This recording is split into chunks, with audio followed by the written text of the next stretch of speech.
चलिए आज हम एक इम्पॉर्टेंट विषय पर चर्चा करते हैं। देखिए, कुछ दिन पहले चंडीगढ़ में स्थित पंजाब यूनिवर्सिटी को लेकर के स्टूडेंट्स के द्वारा विरोध प्रदर्शन किए गए। फ़िलहाल जिस दिन में हम ये बात कर रहे हैं, इन दिनों में वो विरोध प्रदर्शन ख़त्म हो चुके हैं। कारण क्या है उनके ख़त्म होने का? जो यूनिवर्सिटी प्रशासन है उसकी तरफ से ये मांग मान ली गई और उनकी तरफ से नोटिफिकेशन आ गई कि इन डेट्स पे सीनेट के इलेक्शंस हो जाएंगे। तो सीनेट के इलेक्शंस हो जाने का जब स्पष्टीकरण विद डेट्स आ गया, विरोध खत्म हो गया। विरोध की कुछ और भी मांगे थी, लेकिन मुख्य मांग ये थी। सवाल ये खड़ा होता है कि सीनेट के इलेक्शंस हो जाएंगे, इससे क्या मतलब? सीनेट क्या? विरोध किन बातों को लेकर के हो रहा था? ऐसा क्यों हुआ? समस्या क्या थी स्टूडेंट्स को? एक यूनिवर्सिटी एक कल्चर के लिए क्या इम्पोर्टेंस रखती है, वो कल्चर के लिए इतनी इंडिस्पेंसेबल क्यों हो जाती है, यह भी एक विषय है। हम इसे पूरी तरह से एकेडमिकली कवर करेंगे। हमने हमेशा से टॉपिक एकेडमिक सेंस में ही कवर किए हैं। हमारा उद्देश्य कहीं पर भी किसी भी स्टेक होल्डर को अजम्पशन के बेसिस पे या प्रिजम्पशंस के बेसिस पे किसी भी तरह की कोई टीका टिप्पणी करने का नहीं रहता, ना ही रहेगा। लेकिन हम रेशा रेशा चर्चा करेंगे, एक एक बिंदु पर हम डिटेल में डिस्कशन करेंगे, ताकि एक इन्फॉर्म्ड, एक अवेयर्ड सोसाइटी एग्जिस्टेंस में आए। और यही एजुकेशन का पर्पस है। जो भी हमने किताबों से पढ़ा है और ख़ास तौर पर हमारी NCERTs से, हम उनके आधार पर अपनी बातों की चर्चा करेंगे। और ये किताबें यकीनन भारतीय राज्य के ही आदेशों पर छपती हैं और उस आदेश की ज़मीनी जो अभिव्यक्ति है वो सरकारों से होती है। तो सरकारों ही के आदेश पर ये किताबें छपती हैं। उन्हीं से जो हमने पढ़ा है, हम इस इशू के बारे में प्रैक्टिकली आपके सामने अनफोल्ड करने की कोशिश करेंगे। That's a simple aspect. Punjab university, okay. देखिए, पंजाब यूनिवर्सिटीज़ में दो बॉडीज़ हैं। पहली बॉडी है सेनेट। सेनेट आपने कहीं और भी सुनी होगी, ये अमेरिका में भी होती है। अमेरिका का जो कांग्रेस है, अमेरिकन कांग्रेस, जैसे इंडियन पार्लियामेंट है वैसे अमेरिकन कांग्रेस है, उसके भी दो हाउसेस हैं। जो उसका अपर हाउस है वो सेनेट कहलाता है और वहाँ पर बैठने वाले सेनेटर। तो ऐसे ही एक बॉडी सेनेट है, वो पंजाब यूनिवर्सिटी की से जुड़ी हुई है। और एक बॉडी है सिंडिकेट। आपने सिंडिकेट्स टर्म भी सुनी होगी, ये बिजनेस सिंडिकेट है, ये इंटेलेक्चुअल्स का सिंडिकेट है, इस तरह के अलग अलग सिंडिकेट्स होते हैं। तो these two bodies are there. Punjab university के कॉन्टेक्स्ट में इन टू बॉडीज़ का रोल बहुत ही सिंप्लीफाइड और लेमैन के टेक्स्ट में कॉन्टेक्स्ट में क्या है। सेनेट को आप ऐसा समझिए कि ये एक लॉ बनाने वाली बॉडी की तरह है। जैसे अगर आप इसे इंडियन पार्लियामेंट से कंपेयर करें, यहाँ पर हम कंपैरिजन ड्रॉ कर रहे हैं सिंपली इस पर्पस से कि क्लैरिटी हो सके। नेचुरली दोनों अलग अलग तरह से काम करते हैं, लेकिन इंडियन पार्लियामेंट से अगर आप इसे कंपेयर करें तो बात ऐसी है कि जैसे पार्लियामेंट का काम है लॉ मेकिंग, वैसे ही सेनेट रूल्स बनाती है, रेगुलेशंस बनाती है। ये सारे काम कि किस तरह से चीज़ें गवर्न हो, क्या क्या नियम बनाने चाहिए, क्या क्या बदलाव करने चाहिए, इन सारी चीज़ों को लेकर के फैसले सेनेट लेता है। मतलब फैसले लेने वाली, नियम बनाने वाली, रेगुलेशंस बनाने वाली जो संस्था है वो सेनेट है। Is that clear? लेकिन दूसरी तरफ आप ये भी तो जानते हैं कि पार्लियामेंट का काम कानून बनाना है। उन कानूनों का क्रियान्वयन, उन कानूनों का जो एग्जीक्यूशन है, ये काम कार्यपालिका का है। यानी कि उनका एग्जीक्यूशन एग्जीक्यूटिव बॉडी का है, जिसे हम हमारी कॉन्स्टिट्यूशनल स्कीम में council of minister headed by prime minister कहते हैं। आप उसे मंत्री परिषद भी कह सकते हैं। जिसका छोटा वर्जन मेनली जो ज़्यादा ही चर्चा में रहता है वो कैबिनेट है। तो पार्लियामेंट्री डिसीजंस को ज़मीनी स्तर पर एग्जीक्यूट करने का काम एग्जीक्यूटिव करती है, the executive branch of the government. Parliament एक ब्रांच है गवर्नमेंट का, एक ब्रांच होता है एग्जीक्यूटिव। पार्लियामेंट लेजिस्लेटिव ब्रांच है। या आप उसे काउंसिल ऑफ मिनिस्टर कह रहे हैं या आप उसे कैबिनेट कह रहे हैं, सिंपल एस्पेक्ट। ठीक इसी तरह से सीनेट के द्वारा बनाए गए नियमों को एग्जीक्यूट करने का काम कौन करता है? ज़मीनी स्तर पर एक तरह से आप ये समझ लीजिए कि एक बॉडी जो गवर्नमेंट की तरह वहाँ काम कर रही है, एग्जीक्यूशन का काम कर रही है, वो सिंडिकेट है। तो सेनेट एक लार्जर बॉडी है, सिंडिकेट एक स्मॉलर बॉडी है, नंबर वाइज, इसकी स्ट्रेंथ वाइज। इतनी बात समझ में आई? आप ऐसा समझ लीजिए कि एक संस्था कानून बनाती है, नियम बनाती है, और दूसरी उन्हीं कानून उन्हीं नियमों के मुताबिक काम करती है। काम इसको करना है, क्रियान्वयन इसको करना है, एग्जीक्यूशन इसको करना है, नियम इसे बनाना है। ये दोनों का फ़र्क है। तो आप इसको सिंपली ऐसा मान के चलिए, अब इसे हम लेजिस्लेटिव कह देते हैं और इसे हम एग्जीक्यूटिव कह देते हैं। तो ये important element. Is that clear? इनमें बदलाव करने के लिए अक्टूबर मंथ में नोटिफिकेशन आई, और ये नोटिफिकेशन नेचुरली आप जिस यूनिवर्सिटी की बात कर रहे हैं उसके कॉन्टेक्स्ट में सेंट्रल गवर्नमेंट के द्वारा लाई गई। Is that clear? ओके। उस नोटिफिकेशन में क्या चीज़ें बताई गई, क्या आपके सामने रखा गया? उसमें एक जो मुख्य सुझाव था कुछ चीज़ों के साथ, मेन सुझाव वो ये कि जो सेनेट है उसका कॉम्पोजिशन चेंज करने की बात की गई कि we are going to change the composition of the senate first. और ये जब हम कॉम्पोजिशन चेंज करने की बात कर रहे हैं तो एक बड़ी चीज़ में बदलाव आएगा ही, द स्ट्रेंथ ऑफ सेनेट। इस समय में सेनेट की जो स्ट्रेंथ है दैट इज़ 91 मेंबर्स। ये कहा गया कि उसे कम करके 31 मेंबर्स पे लाया जाएगा। तो उसका संख्या बल कम किया गया, और जो उसका नेचर ऑफ कॉम्पोजिशन है कि किस किस तरह के उसमें भागीदार हैं, पार्टिसिपेंट्स हैं, ये बहुत हेविली चेंज आल्टर हो जाएंगे इसकी वजह से। और वो नोटिफिकेशन के बाद तो वो हो ही गए एक तरह के। Is that clear? इसी के खिलाफ मुख्य तौर पर विरोध हो रहा था कि ऐसा फैसला क्यों लिया गया, क्यों इतना विरोध आया। उसके लिए जानना ज़रूरी है कि मौजूदा सेनेट किस रूप में अस्तित्व में आती है, उसकी कॉम्पोजिशन में कौन कौन है। आइए हम एक बार उसे देख लेते हैं। हम मोबाइल की स्क्रीन का ही उपयोग करेंगे, बाद में आपके साथ ये स्क्रीनशॉट तो शेयर कर दिए जाएंगे, आपको मिल ही जाएंगे। आप ये जानिए। भाई इसकी ब्राइटनेस कहाँ से बढ़ेगी?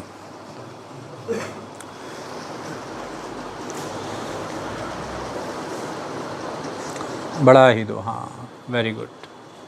ये लीजिए,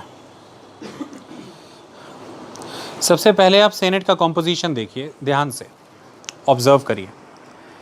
this is the composition of the senate. कौन है सेनेट में? देखिए,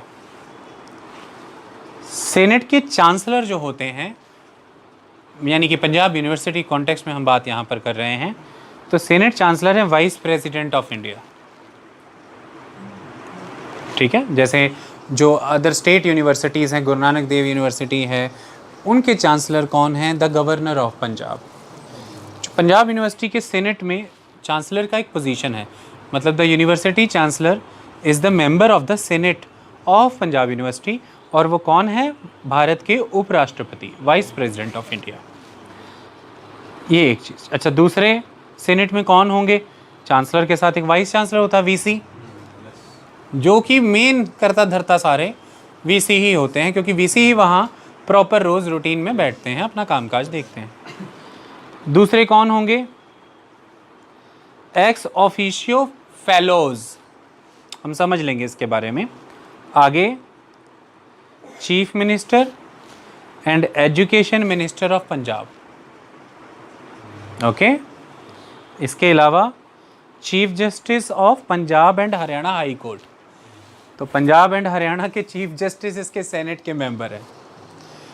पंजाब के चीफ मिनिस्टर और एजुकेशन मिनिस्टर इसके सेनेट के मेंबर हैं। वाइस प्रेसिडेंट चांसलर हैं, और फिर वाइस चांसलर एक। ये देखिए, advisers administrators of Chandigarh. Chandigarh में जो एडवाइज़र्स हैं, जो एडमिनिस्ट्रेटर्स हैं, वो भी इसके अंग हैं। Senior bureaucrats from the state and union territory.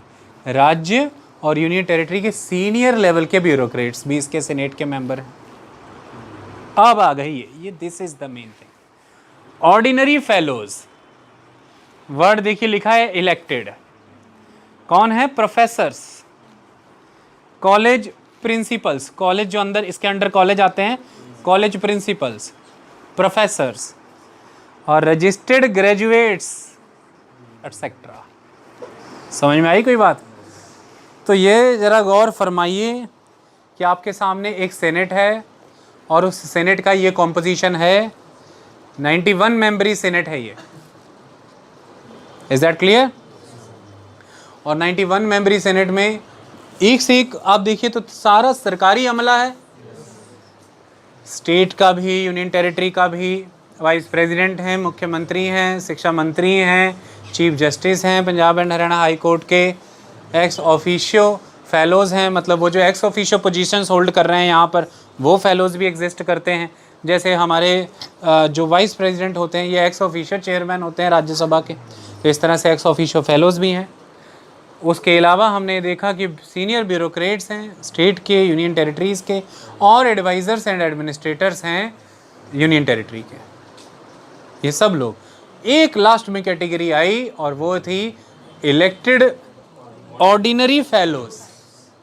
इनमें कौन आ रहे हैं? इनमें प्रोफेसर्स आ रहे हैं, कॉलेजेस के प्रिंसिपल्स आ रहे हैं, और एक कॉन्स्टिट्यूएंसी इसमें सबसे इंपॉर्टेंट है, and that constituency is the constituency of the graduates, the registered graduates. Is that clear? Okay, अब इसमें अंतर क्या आ जाएगा पहले हम उसको समझ लेते हैं, फिर हम चीज़ों को आगे जा कर के समझेंगे। सिंडिकेट का कॉम्पोजिशन देख लीजिए ज़रा गौर से। जो एग्जीक्यूटिव बॉडी है, वाइस चांसलर सिंडिकेट में होंगे हैं, officials of Punjab and Chandigarh governments हैं। ध्यान से पढ़िए इस कैटेगरी को। Up to 15 members elected by the senate और फैकल्टी रिप्रेजेंटेटिव्स। तो सीनेट के द्वारा 15 चुने हुए मेंबर इसमें आएंगे और फैकल्टी रिप्रेजेंटेटिव्स आएंगे। मतलब कुल मिलाकर के ये तीसरी कैटेगरी पर कंट्रोल एक तरह का सीनेट का है। सीनेट के द्वारा यहाँ व्यक्ति भेजे जाएंगे और सीनेट में एक अच्छा खासा से और कंट्रोल है ऑर्डिनरी फेलोज़ का। इतनी बात समझ रहे हैं?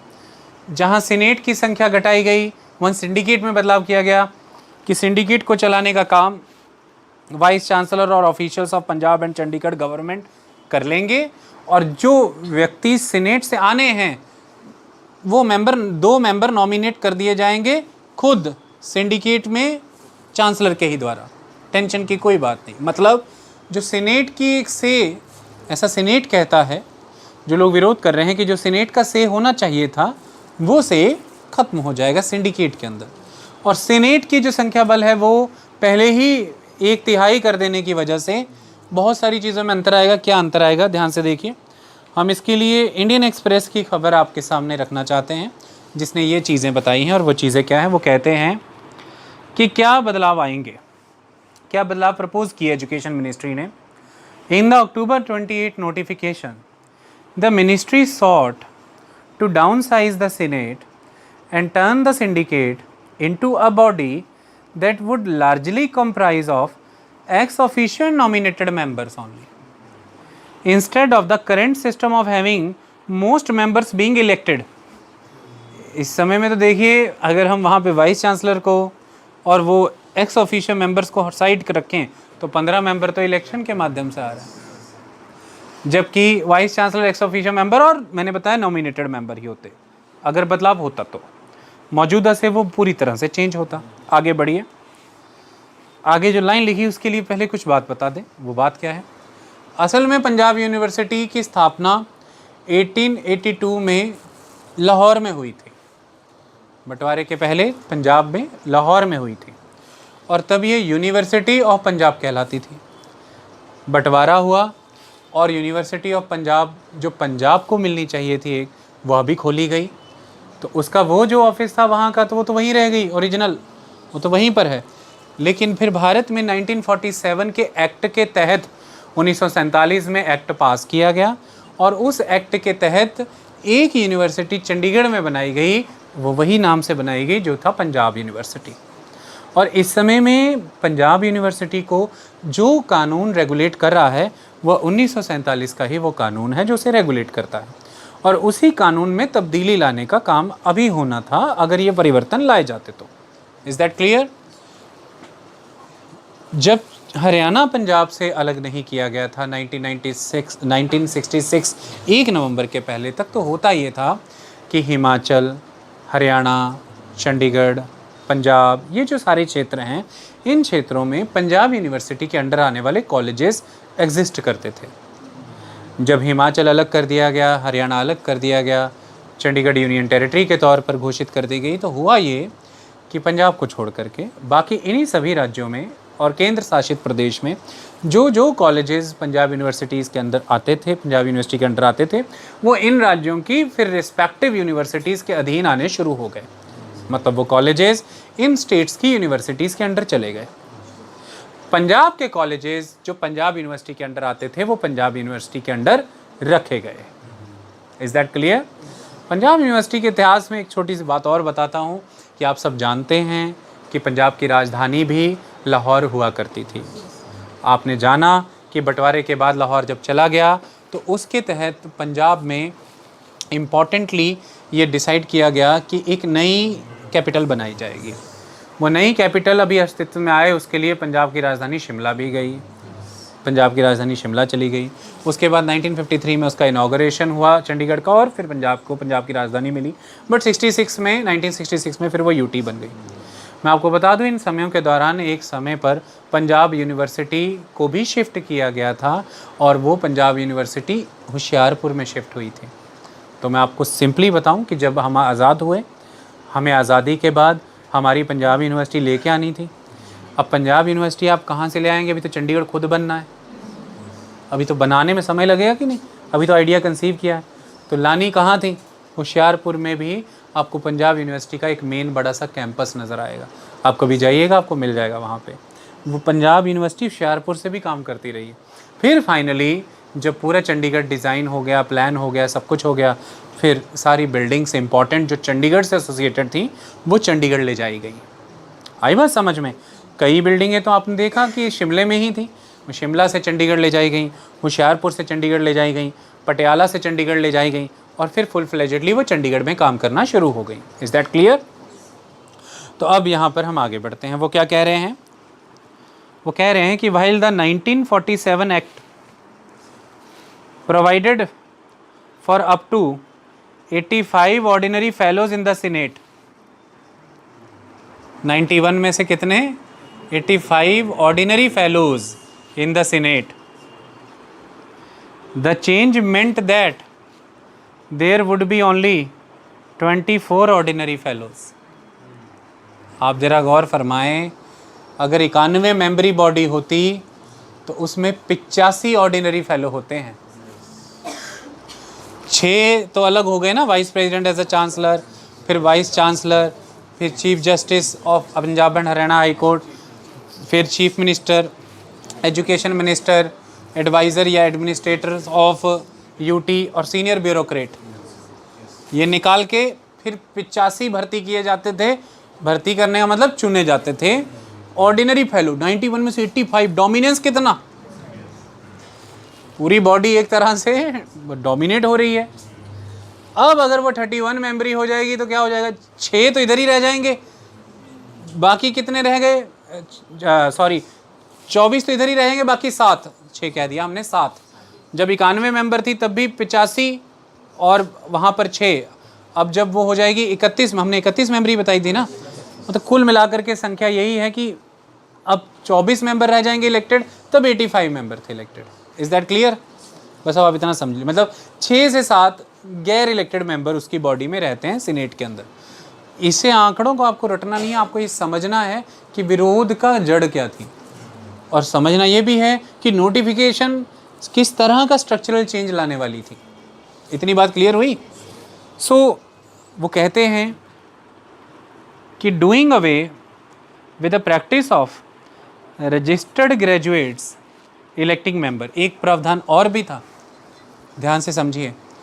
सिर्फ और सिर्फ सीनेट को डाउन साइज नहीं किया गया था कि उसे 91 से 31 मेंबर बनाना है। एक बड़ा चेंज ये भी था कि जो कॉन्स्टिट्यूएंसी ऑफ द ग्रेजुएट्स थी वह भी भंग की जाएगी, कि ग्रेजुएट कॉन्स्टिट्यूएंसी ख़त्म की जाएगी।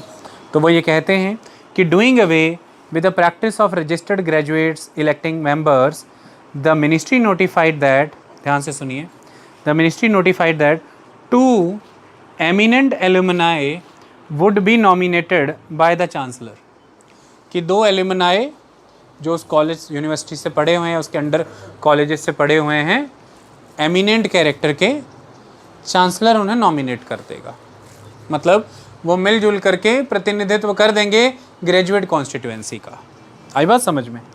The notification also reduced the number of elected members from among the other categories. वो आगे न्यूज़ पढ़ने की ज़रूरत नहीं, इतनी बात क्लियर हो गई। सो कुल मिलाकर के that was the whole change, इतना का बदलाव था। ओके, एक बॉडी सेनेट जिसमें एक अच्छा खासा ओवरवेलमिंग कॉम्पोजिशन ऑर्डिनरी फेलोज का। ऑर्डिनरी फेलोज कहाँ से आ रहे हैं? इलेक्टेड। ओके, उसमें आगे कॉन्स्टिट्यूएंसीज हैं, प्रिंसिपल्स हैं, प्रोफेसर्स हैं और ग्रेजुएट्स। जिन ग्रेजुएट्स के लिए चुनाव में खड़े होने वाले को 3 लाख के आसपास जो वहाँ से पढ़ करके गए हैं, अब तक वहाँ पर पढ़े हुए थे, इन सब का एक कॉलेज 3 लाख वोटर मिल करके, या आप समझ लीजिए इलेक्टोर मिल करके इनके लिए वोट डाला करते थे। मतलब एक बहुत ही लेयर्ड और एक कॉम्प्रिहेंसिव सिस्टम है सीनेट के इलेक्शंस के लिए। पूरा का पूरा एक, आप ऐसा समझ लीजिए जैसे आप लोग चुनाव में जाते हैं विधानसभा के, लोकसभा में, तो एक पूरा का पूरा इलेक्टोरेट रेडी होता है, बिल्कुल वैसा सिस्टम। आई बात समझ में? आप अपना नामांकन भरते हैं, आप चुनाव के लिए जाते हैं, और वो जो पहले के भी पढ़े हुए लोग बाग हैं वहाँ से सारे, इनको मिला करके जो एक इलेक्टोरेट प्रिपेयर हुआ है, वो सब वोटिंग डालेंगे और आप आगे बढ़ेंगे। This is how you are going to fight the elections. और ऐसे में जब आप वहाँ पर जाते हैं उस बॉडी के अंदर, which is the body to make laws, to make rules and regulations for the functioning, for the working of the Punjab university, that syndicate should follow all those rules and regulations enacted by, or you can say created by the Senate। इस senate पे उन voters का, उन लोगों का प्रभाव रहता था जिनसे आप चुनाव जीत करके आते थे, और आप उनके जो कंसर्न्स हैं, उनके जो थॉट्स हैं एजुकेशन के कॉन्टेक्स्ट में, स्टूडेंट्स के राइट्स को लेकर के, स्टेट के कल्चरल कंटिन्यूटीज़ को लेकर के, वो आप वहाँ सीनेट में रखते थे। और सीनेट में जब वो रखते थे तो वो वहाँ के पढ़ाई लिखाई के ढांचे को, उनके सब्जेक्ट डोमेन्स को, करिकुलम सिस्टम को, इन सब चीज़ों को प्रभावित करता था, जिससे आगे सिंडिकेट एग्जीक्यूट करता था। और सिंडिकेट में भी क्योंकि एक अच्छा खासा धड़ा यहीं से आ रहा था, सीनेट से ही चुन करके, तो सिंडिकेट में भी एक बड़ी से थी। मतलब कुल मिलाकर के जो ओपोजिशन कर रहे थे उनका कहना था कि पंजाब यूनिवर्सिटी का काम करने का एक सलीका है, उसका एक अपना कल्चर है, उसका एक अपना स्वरूप है। वो उसका काम करने का सलीका, उसका एक पूरा कल्चर और उसका पूरा स्वरूप बदल जाएगा अगर सीनेट और सिंडिकेट को बदला जाएगा। तो वही कह रहे हैं कि सीनेट और सिंडिकेट ऐसे 2 पिलर हैं जिन 2 मजबूत पिलर्स पर सारा ढांचा खड़ा है पंजाब यूनिवर्सिटी के कारगुजारियों का, उसकी कार्यप्रणालियों का। वो किस तरह के विचारों को आगे बढ़ाता है, वो किस तरह के थॉट्स एक्सचेंज करने के लिए स्पेस ऑफर करता है, उसका वर्किंग आइडिया क्या है, वो किन आइडियोलॉजीज़ के बेसिस पे चलता है, वो किन विचारों को परस्यू करवाता है। ये सारी सिस्टम्स, एक ढांचा है यूनिवर्सिटी का, इन 2 स्तंभों पर खड़ा है। और उन 2 स्तंभों में जो मुख्य गुण हैं, वो गुण यही हैं जो ऑर्डिनरी फेलोज़ हैं, जो इलेक्शन के माध्यम से आते हैं। इससे वो ये कहते हैं कि जो सीनेट है वो कनेक्शन है between the syndicate, that is the executive body of the university, and between the culture, the people, the intellectual section of the society, those who are associated with the university, those who are concerned with the university, concerned with the future of the state, with the future of the youngsters or the country even. So the Senate is ultimately the platform, it is the bridge which is connecting the executive branch of the university with the people, with the society outside the university, inside the university. For that, this university is working. So this is what the main idea given by them. Is that clear? आपको स्पष्ट हुआ? अब सवाल ये खड़ा होता है, बाहर की लाइट्स भी ऑन कर दें। अब सवाल ये खड़ा होता है कि गवर्नमेंट के क्या तर्क थे इन चेंजेस को लाने के लिए। गवर्नमेंट ये कहती हैं, जो इन्हीं अखबारों में ही लिखा गया है, वो ये कि जो न्यू एजुकेशन पॉलिसी है 2020, उसके अकॉर्डिंग ऑर्गेनाइजेशनल रिफॉर्म्स लेकर के आने हैं इंस्टीट्यूशंस ऑफ हायर एजुकेशन में। उसके लिए जो नेसेसरी स्ट्रक्चरल चेंजेस हैं वो हम कर रहे हैं। और वो ऑर्गेनाइजेशनल रिफॉर्म्स क्यों लेकर के आने हैं? वो ये कहते हैं कि यूनिवर्सिटी लेवल पर, institution of higher education level पर मौजूदा ऑक्यूपेशनल स्ट्रक्चर्स को देखते हुए, फ्यूचर टेक्नोलॉजीज़ जो आ रही हैं उनको ध्यान में रखते हुए, मौजूदा एम्प्लॉयमेंट से एसोसिएटेड चैलेंजेस को देखते हुए, मौजूदा स्तर ऑफ साइंस एंड टेक्नोलॉजी इनको देखते हुए, ग्लोबल सप्लाई चेन सिस्टम को देखते हुए, global manufacturing supply system chain को देखते हुए, तमाम इन सारी चीज़ों को देखते हुए छात्रों के भविष्य को अगर ध्यान में लिया जाए कि उनकी जो ज़रूरतें हैं वो रोज़गार है, उनकी ज़रूरतें हैं कि करिकुलम में, सिलेबस में वो ज़रूरी बदलाव हो जाएं जिनके माध्यम से वो आगे जा कर के बदलती तकनीक, बदलता जो ऑक्यूपेशनल लैंडस्केप है उसमें वो खुद को एडेप्ट करवा पाएँ और वो उपयोगी बने रहें, वो एडजस्ट हो जाएं, वहाँ पर उन्हें रेडिली अवेलेबल रोज़गार मिले जिसके लिए कि वो स्किल्ड और कॉम्पिटेंट बन करके सोसाइटी के अंदर जाएं। इसके लिए कंपनीज़ के साथ यूनिवर्सिटीज़ को जोड़ना, उन स्किल्स के साथ जोड़ना यूनिवर्सिटीज़ को, उन प्रोफेशनल्स, उन एक्सपर्ट्स को एंट्री देना जो आकर के वहाँ पर पढ़ा लिखा सकें, बता सकें इम्पॉर्टेंट लेक्चर्स। इस तरह की तमाम जो ज़रूरी चीज़ें न्यू एजुकेशन पॉलिसी में बताई गई हैं कि हमें प्रैक्टिकल बनाना है एजुकेशन सिस्टम को, हमें कौशल में बदलना है शिक्षा को, स्टूडेंट्स के स्किल में चेंज करना है उसे, हमें बेहतर ऑक्यूपेशन दिलानी है स्टूडेंट्स को, एक सिक्योर लाइवलीहुड उनके पास होना चाहिए और वो अपने लिए बेहतर भविष्य पैदा कर सके। इसके लिए नियम लेने में जो बातें बाधा हैं वो बाधाओं को दूर करना है। नियम बनाने की प्रक्रियाओं में जो लंबा समय बर्बाद होता है वो समय घटाना है।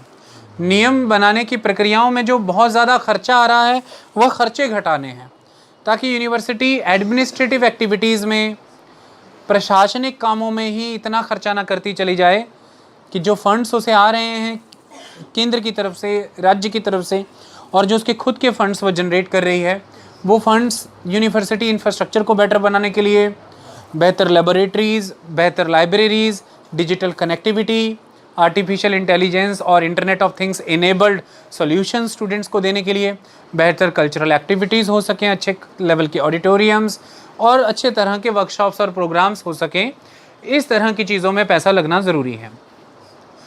प्रशासनिक कामों में पैसा कम से कम लगे, निर्णय सीमलेसली लिए जा सकें, तुरंत फैसले हों जो कि उपयोगी हैं यूनिवर्सिटी के लिए, बच्चों के भविष्य के लिए। लंबे समय तक नियम बनाने की प्रक्रिया अटके मत, और जो नियम बनाने वाली फोरम्स हैं वो सिलेबस पे वर्क करें, मेरिट के हिसाब से चलें, वो राजनीति का अखाड़ा ना बन जाए, वहाँ पर राजनीतिक विषय ही ना चर्चा होते रहें। ये ना हो कि जो भी समाज के स्तर पर कोई भी राजनीतिक दल हैं, राजनीतिक विचारधाराएं हैं, जिनके की पूरे अवसर वहाँ पर रहते हैं, चुनाव लड़ें, अपनी बातें रखें, उनके अलग फोरम्स हैं, ऐसा ना हो कि वह चीज़ें यूनिवर्सिटी को सैबोटेज कर जाएं, इन प्लेटफॉर्म्स को होल सोल उन्हीं चीज़ों के लिए इस्तेमाल किया जाने लगे और बच्चों के भविष्य के साथ नुकसान हो जाए। तो वो कहते हैं कि ऑर्गेनाइजेशनल रिफॉर्म्स की ज़रूरत है, बॉटलनेक्स को रिमूव करना है, डिसीजन मेकिंग हैसल फ्री होनी चाहिए और वो समय के साथ ही तुरंत हो जानी चाहिए। बदलते हुए ढांचे ज़रूरी हैं बदलती हुई ज़रूरतों के लिए, इसलिए नियमों को तीव्रता प्रदान करने के लिए, बच्चों के भविष्य को देखते हुए उनके लिए जो यथासंभव ज़रूरी चीज़ें वो तुरंत की जाएं, खर्चे कम हो, जो कि सही जगह पर फंड्स लगाए जाएं उनकी बेहतरी और प्रगति के लिए, और यूनिवर्सिटी को बदलते माहौल, आर्थिक सामाजिक माहौल के अनुरूप ढालने के लिए पैसा लगे।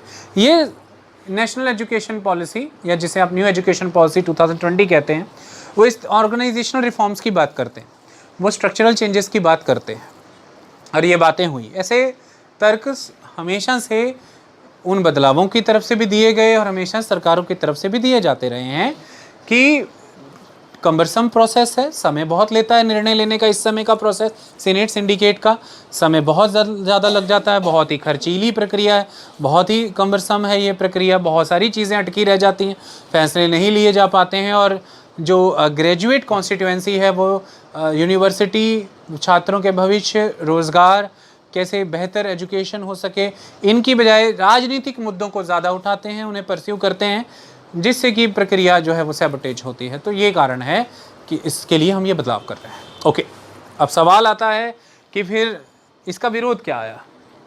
ये तो बड़ा सवाल है। ऐसे तर्क रखे गए, ऑपोजिशन क्या है और किस तरह से सरकार ने बाद में उस नोटिफिकेशन को वापस लिया।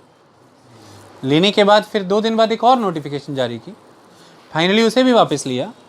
सीनेट के चुनाव होंगे ये कहा, विरोध चलता रहा, चुनाव की डेट भी दी प्रॉपर। ये सारी भी चीज़ें हुई हैं उसी एंड पे हुई हैं जिस एंड के द्वारा वह क्या गया जो मैंने अभी बताया। ऐसी कौन सी चीज़ों से गवर्नमेंट कन्विंस हुई, ऐसे क्या तर्क रखे गए, और एक यूनिवर्सिटी एक संस्कृति के लिए क्या महत्व रखती है, एक कल्चरल ग्रुप के लिए, एक सोसाइटी के लिए यूनिवर्सिटी की क्या क्या अहमियतें होती हैं। और ये जो तर्क हैं ऑर्गेनाइजेशनल रिफॉर्म्स ज़रूरी हैं क्योंकि समय कम लगना चाहिए, रिसोर्स कॉम्पिटिटिव मैनर में और एफिशिएंटली यूटिलाइज होने चाहिए। इन सारी चीज़ों पर अब हम एक एक करके चर्चा करते हैं। चलिए स्टेप बाय स्टेप एक एक चीज़ को समझते हैं। देखिए गवर्नमेंट के जो ऑर्गेनाइजेशनल रिफॉर्म को लेकर के तर्क थे और जो भी चीज़ें न्यू एजुकेशन पॉलिसी के तहत जो यंगस्टर्स के एम्प्लॉयमेंट को लेकर के, उनकी फ्यूचर ग्रोथ को लेकर के, इंडियन सोसाइटी की इकोनॉमिक डेवलपमेंट की एस्पिरेशंस को लेकर के, बेटर लिविंग स्टैंडर्ड्स को लेकर के, जो न्यू एज टेक्नोलॉजी है उसे इम्बाइब करने के रिगार्डिंग, इन तमाम चीज़ों से जुड़ी हुई यूनिवर्सिटीज़ के एडमिनिस्ट्रेटिव इंफ्रास्ट्रक्चर को बेटर करना, इंस्टीट्यूशनल इंफ्रास्ट्रक्चर को बेटर करना, एकेडमिक इंफ्रास्ट्रक्चर को बेटर करना, इन चीज़ों को लेकर के जो भी बातें, अगर इस केस से अलग करके हम इन्हें वैसे देखें, सब में मेरिट है, सब सही है, कोई दिक्कत की बात नहीं। फिर समस्या कहाँ आ जाती है, विरोध इतना इंटेंस हुआ, कारण क्या बने, आइए उसे समझते हैं। देखिए सबसे पहले हम इस बात पर चर्चा करते हैं कि प्रोसीजर्स महंगे हैं, प्रोसीजर्स टाइम कंज्यूमिंग हैं, कॉस्टली हैं। आइए इस बात पे बात करते हैं। मुझे उम्मीद है कि आपने 9th और 10th क्लास की, जो अभी तक थोड़े महीनों पहले तक और इवन अभी भी आपके ई पाठशाला पे होगी, पॉलिटी की एनसीईआरटी की किताबें अगर आपने पढ़ी हैं, आर कॉन्स्टिट्यूशन 1 और 2, अगर आपने ये एनसीईआरटीज़ पढ़ी हैं, अभी स्टूडेंट ने बताया कि नाम है democratic politics part 1 and part 2, our constitution नहीं, डेमोक्रेटिक पॉलिटिक्स, सिंपली 9th और 10th की पॉलिटी की एनसीईआरटीज़ अगर आपने पढ़ी हैं तो उसमें डेमोक्रेसी पे कुछ चैप्टर्स हैं और उनमें बाकायदा ये बातें चर्चा में लाई गई हैं कि डेमोक्रेसी का विरोध किन किन बातों पर होता है, जिसमें मेनली ये चीज़ समझाई जाती है। क्योंकि आप लोग एनसीईआरटीज़ पढ़ते हैं तो मैं उसे रेफ़र कर रहा हूँ, बड़ी और किताबें भी पढ़ते हैं उसमें भी ये है, नॉवेल पढ़ते हैं, तमाम दुनिया भर पे बहुत सारे सिनेमा में ये चीज़ है। मेन बात है कि डेमोक्रेसी का विरोध करने की 2 मुख्य बातें। पहली बात कि ये प्रक्रिया बहुत खर्चीली होती है, दूसरी बात कि ये बहुत ज़्यादा समय लेती है। फिर सवाल उठता है कि क्यों ही डेमोक्रेसी अपनाई जाती है, अगर ये इतना ज़्यादा कॉस्ट इनकर करती है, अगर ये इतना ज़्यादा समय लेती है, तो हम इसे क्यों अपनाते हैं। चलिए अब हम उस पर बात कर लेते हैं। देखिए जब हम डेमोक्रेसी की बात कर रहे थे तो ये यूज़ क्यों हो रही है, हम इसे यूज़ कर रहे हैं डिसीजन मेकिंग के लिए। सबसे फर्स्ट डिसीजन मेकिंग में ही आप ऐसा मान लीजिए कि लॉ फॉर्मेशन आ रहा है या फिर रूल्स का फॉर्मेशन आ रहा है, डिसीजन मेकिंग। ओके, तो डेमोक्रेसी एक अप्रोच है हमारी जिसको हम इस्तेमाल करते हैं डिसीजन मेकिंग के लिए या लॉज और रूल्स फॉर्मेशन के लिए। सवाल ये खड़ा होता है कि decision making for what, decision making for home, किस काम के लिए डिसीजन मेकिंग, किसके लिए डिसीजन मेकिंग। जब ये सवाल खड़ा होता है तो फिर सवाल खड़ा ये होता है कि जिनके लिए डिसीजन मेकिंग और जिस काम के लिए डिसीजन मेकिंग, उनसे कंसल्ट किया जाए। तो procedure should be very very consultative.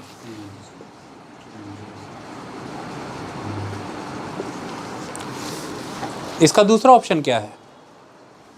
Democracy अगर नहीं है तो क्या है? डेमोक्रेसी नहीं है तो ऑटोक्रेसी है। और ऑटोक्रेसी में मेनली डिसीजन मेकिंग कौन ले रहा है? कोई इंडिविजुअल लेता है या इंडिविजुअल के द्वारा क्रिएट की गई कोई एक बॉडी लेती है, जो बॉडी भी बाय एंड लार्ज उसे सलाह ही देती है, एडवाइस ही करती है। फैसले में अंतिम निर्णय तो उसका स्वयं का ही होता है और कोई नहीं अंतिम निर्णय ले सकता। ऐसे में वो इंडिविजुअल जो बेहतर समझ रहा है, जो ऑन ग्राउंड बेहतर हो भी सकता है, वो इंडिविजुअल समाज के लिए जो बेहतर समझ रहा है, जो प्रैक्टिकली बेहतर होगा भी, वो वह फैसले लेता है। Is that clear? वो उन फैसलों को लेता है। बहुत ही कम समय में फैसला हो जाता है। सुबह सोचा, थोड़ी सी चर्चा की या नहीं भी की, अपने ही अनुभव बहुत हैं, फैसला लिया, काम कर दिया। बहुत कम समय में, बहुत कम खर्चे के साथ, तीव्र गति के साथ त्वरित फैसले लिए जा रहे हैं, तुरंत लागू किए जा रहे हैं, नतीजे निकल रहे हैं। बेहतर इकोनॉमिक ग्रोथ मिल सकती है, बेहतर पॉलिटिकल अरेंजमेंट्स हो सकते हैं, सारी चीज़ें वेल सेटल्ड हो सकती हैं। फिर सवाल खड़ा होता है कि why not autocracy, then why democracy? तब सवाल ये बनता है कि वो सोसाइटी कैसी है। देखिए, कोई भी सोसाइटी कई मायनों में डाइवर्स होती है।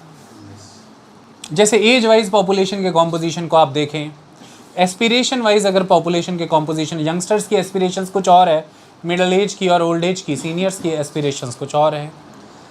जैसे डिफरेंट कल्चर कस्टम वाइज आप देखें तो there are many groups. Linguistically लोग डाइवर्स हो सकते हैं, रीजन वाइज लोग डाइवर्स हो सकते हैं, इवन रिलीजन वाइज लोग डाइवर्स हो सकते हैं। तो कल्चरल डाइवर्सिटी बहुत ज़्यादा है। सवाल ये खड़ा होता है कि फैसला किसके लिए? या तो वह व्यक्ति इतनी जानकारी रखता हो कि वो सबको अपने ध्यान में रख करके फैसला ले रहा है जो सबके लिए लाभकारी है। तो सवाल ये फिर खड़ा होता है, वह व्यक्ति इतनी जानकारी कैसे रखता है? उसे कैसे समझ में आ रहा है कि ये फैसला सबके लिए है? बात फिर वहीं पर आ जाएगी कि प्रोसेस कंसल्टेटिव होता होगा, सबकी भागीदारी इंश्योर की जाती होगी, पार्टिसिपेशन, माने या ना माने पर ये तो किया ही जाता होगा। पर अगर इस चीज़ को मानना ही नहीं है तो फिर पार्टिसिपेशन इंश्योर करने का क्या मतलब है? मान लीजिए आपने लोगों की पार्टिसिपेशन भी कराई, लेकिन आपने उनके इनपुट्स को इंपॉर्टेंस ही नहीं दी डिसीजन मेकिंग के दौरान, तो फिर इस प्रक्रिया की ज़रूरत भी क्यों है? दूसरी बात, आप जितना ज़्यादा लोगों को पार्टिसिपेट कराएंगे उतनी ज़्यादा डाइवर्स वॉइसेस आएंगी। जितनी ज़्यादा डाइवर्स वॉइसेस आएंगी उतना लंबे समय लगेगा कंसेंसस अचीव करने में, आपसी सहमति बनाने में। और जितना ज़्यादा समय लगेगा कंसेंसस अचीव करने में, उतना ज़्यादा समय लग जाता है उस डिसीजन को लेने में, उस प्रोसेस को, उस प्रोजेक्ट को, उस रिफॉर्म को या उस फैसले को अमलीय जामा पहलाने में, एग्जीक्यूट करने में। ये बहुत ज़्यादा कम्बरसम, या बहुत ज़्यादा टायरिंग है, या बहुत ज़्यादा बर्डनसम, ऐसा माना जाता है। पर कंसेंसस जब हम बैठाने की कोशिश करते हैं, सवाल यहाँ पे आता है, जब हम कंसेंसस अचीव करने की कोशिश करते हैं तब हम प्रक्रिया को समावेशी बनाते हैं, तब हम सबको अपना पक्ष रखने का अवसर देते हैं। पक्ष आता है, पक्ष पे विपक्ष आता है, विपक्ष और पक्ष को लेकर के बैठा जाता है और फिर कई बार प्रयास करके मीडियन ग्राउंड्स भी फाइंड आउट किए जाते हैं, मध्यस्थता की जाती है, मध्यम मार्ग निकाले जाते हैं, जो चीज़ सबके लिए लाभकारी हो। उस बिंदु तक पहुंचने हो ना हो अलग बात, पर वहां पहुंचने तक के प्रयास होते हैं।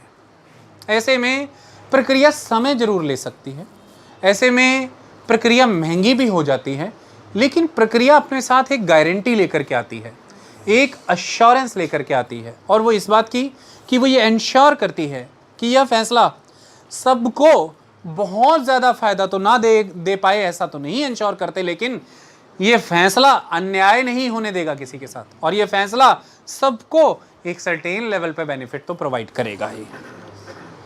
मतलब किसी भी न्यायप्रिय समाज में जो सोसाइटी जस्ट, फेयर और ह्यूमेन ग्राउंड पर काम करना चाहती होगी, वह इस बात पर प्रयास करती रही होगी और कर रही है और करती रहेगी कि कैसे भी करके फैसलों में से अन्याय को हटाया जाए। अन्याय का जन्म तब होता है जब हम कंसेंसस के रूट को बाईपास करते हैं। कंसेंसस के रूट को बाईपास जब हम करते हैं तो फैसलों में मेरिट की क्वांटिटी कम होती है, डिग्री ऑफ मेरिट कम हो जाता है, क्योंकि पक्ष विपक्ष का स्थान कम हो जाता है, क्योंकि चर्चाएं, डेलिब्रेशंस कम हो जाती हैं, और इसलिए डाइवर्स ओपिनियंस प्रेजेंट करने का स्कोप नहीं रहता। और जब ऐसा स्कोप ही नहीं है तो कन्फ्लिक्ट ऑफ ओपिनियन होगा ही नहीं, और जब ओपिनियंस में किसी तरह का कोई कन्फ्लिक्ट ही ना हो तो विचारों का शोधन होने का कोई मार्ग प्रशस्त ही नहीं होता। उस दिशा में आप बढ़े ही नहीं पाते, पढ़ते ही नहीं। आपने जो सोचा वह सही है, आप वह करते हैं। गलत हुआ तो गलत होने पे सुधार लिया जाएगा, ठीक हुआ तो बहुत है, और जितना का हो गया तो बहुत है। पर कितनों के लिए ठीक है? गलत है तो उस गलत को सुधार लेंगे, पर उसने गलत रहते हुए कितनों को क्षति पहुंचाई और किस स्तर की क्षति पहुंचा दी है। और जब वो सही होगा तो यह क्षति भी सही हो जाएगी, और उस क्षति का खामियाजा कौन भरे? तो सवाल ये खड़ा होता है कि जब आप निर्णय ले रहे हैं और इस निर्णय में वह ताकत है, वह बल है, वह क्षमता है कि वह निर्णय संपूर्ण समाज पर लागू होगा, तो वह समाज में अगर किसी को क्षति पहुंचा रहा है तो उस क्षति की भरपाई कौन करेगा, उसकी कीमत कौन अदा करेगा? अगर कल को निर्णय सही भी कर लिया जाए तो क्या यह निर्णय रिस्पॉन्सिबली लिए गए निर्णय है? टेक्निकल रिस्पॉन्सिबिलिटी की बात कर रहा हूं यहाँ पे मैं, वह सोच विचार की जिम्मेदारी नहीं। क्या ये रिस्पॉन्सिबली टेकन डिसीजंस हैं? अगर कोई डिसीजन रिस्पॉन्सिबली टेकन डिसीजन है तो रिस्पॉन्सिबिलिटी फिक्स कैसे हुई है? रिस्पॉन्सिबिलिटी फिक्स होने का एक बहुत इंपॉर्टेंट तरीका है, फैसले लेने वालों की अकाउंटेबिलिटी फिक्स होती है।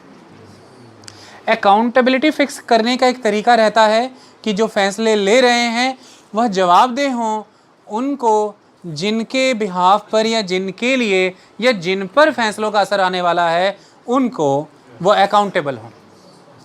ये अकाउंटेबिलिटी एंश्योर करती हैं कि फैसले समावेशी होंगे, पार्टिसिपेटरी होंगे, ट्रांसपेरेंसी से लिए जाएंगे, और फैसले सबको कॉन्फिडेंस में लेकर के आएंगे, और यदि कोई किसी तरह की क्षति है उसके प्रोविजंस रखे जाएंगे, क्योंकि वह पक्ष, वह धड़ा अपनी बात रख पाएगा, क्योंकि पार्टिसिपेशन का प्लेटफॉर्म है।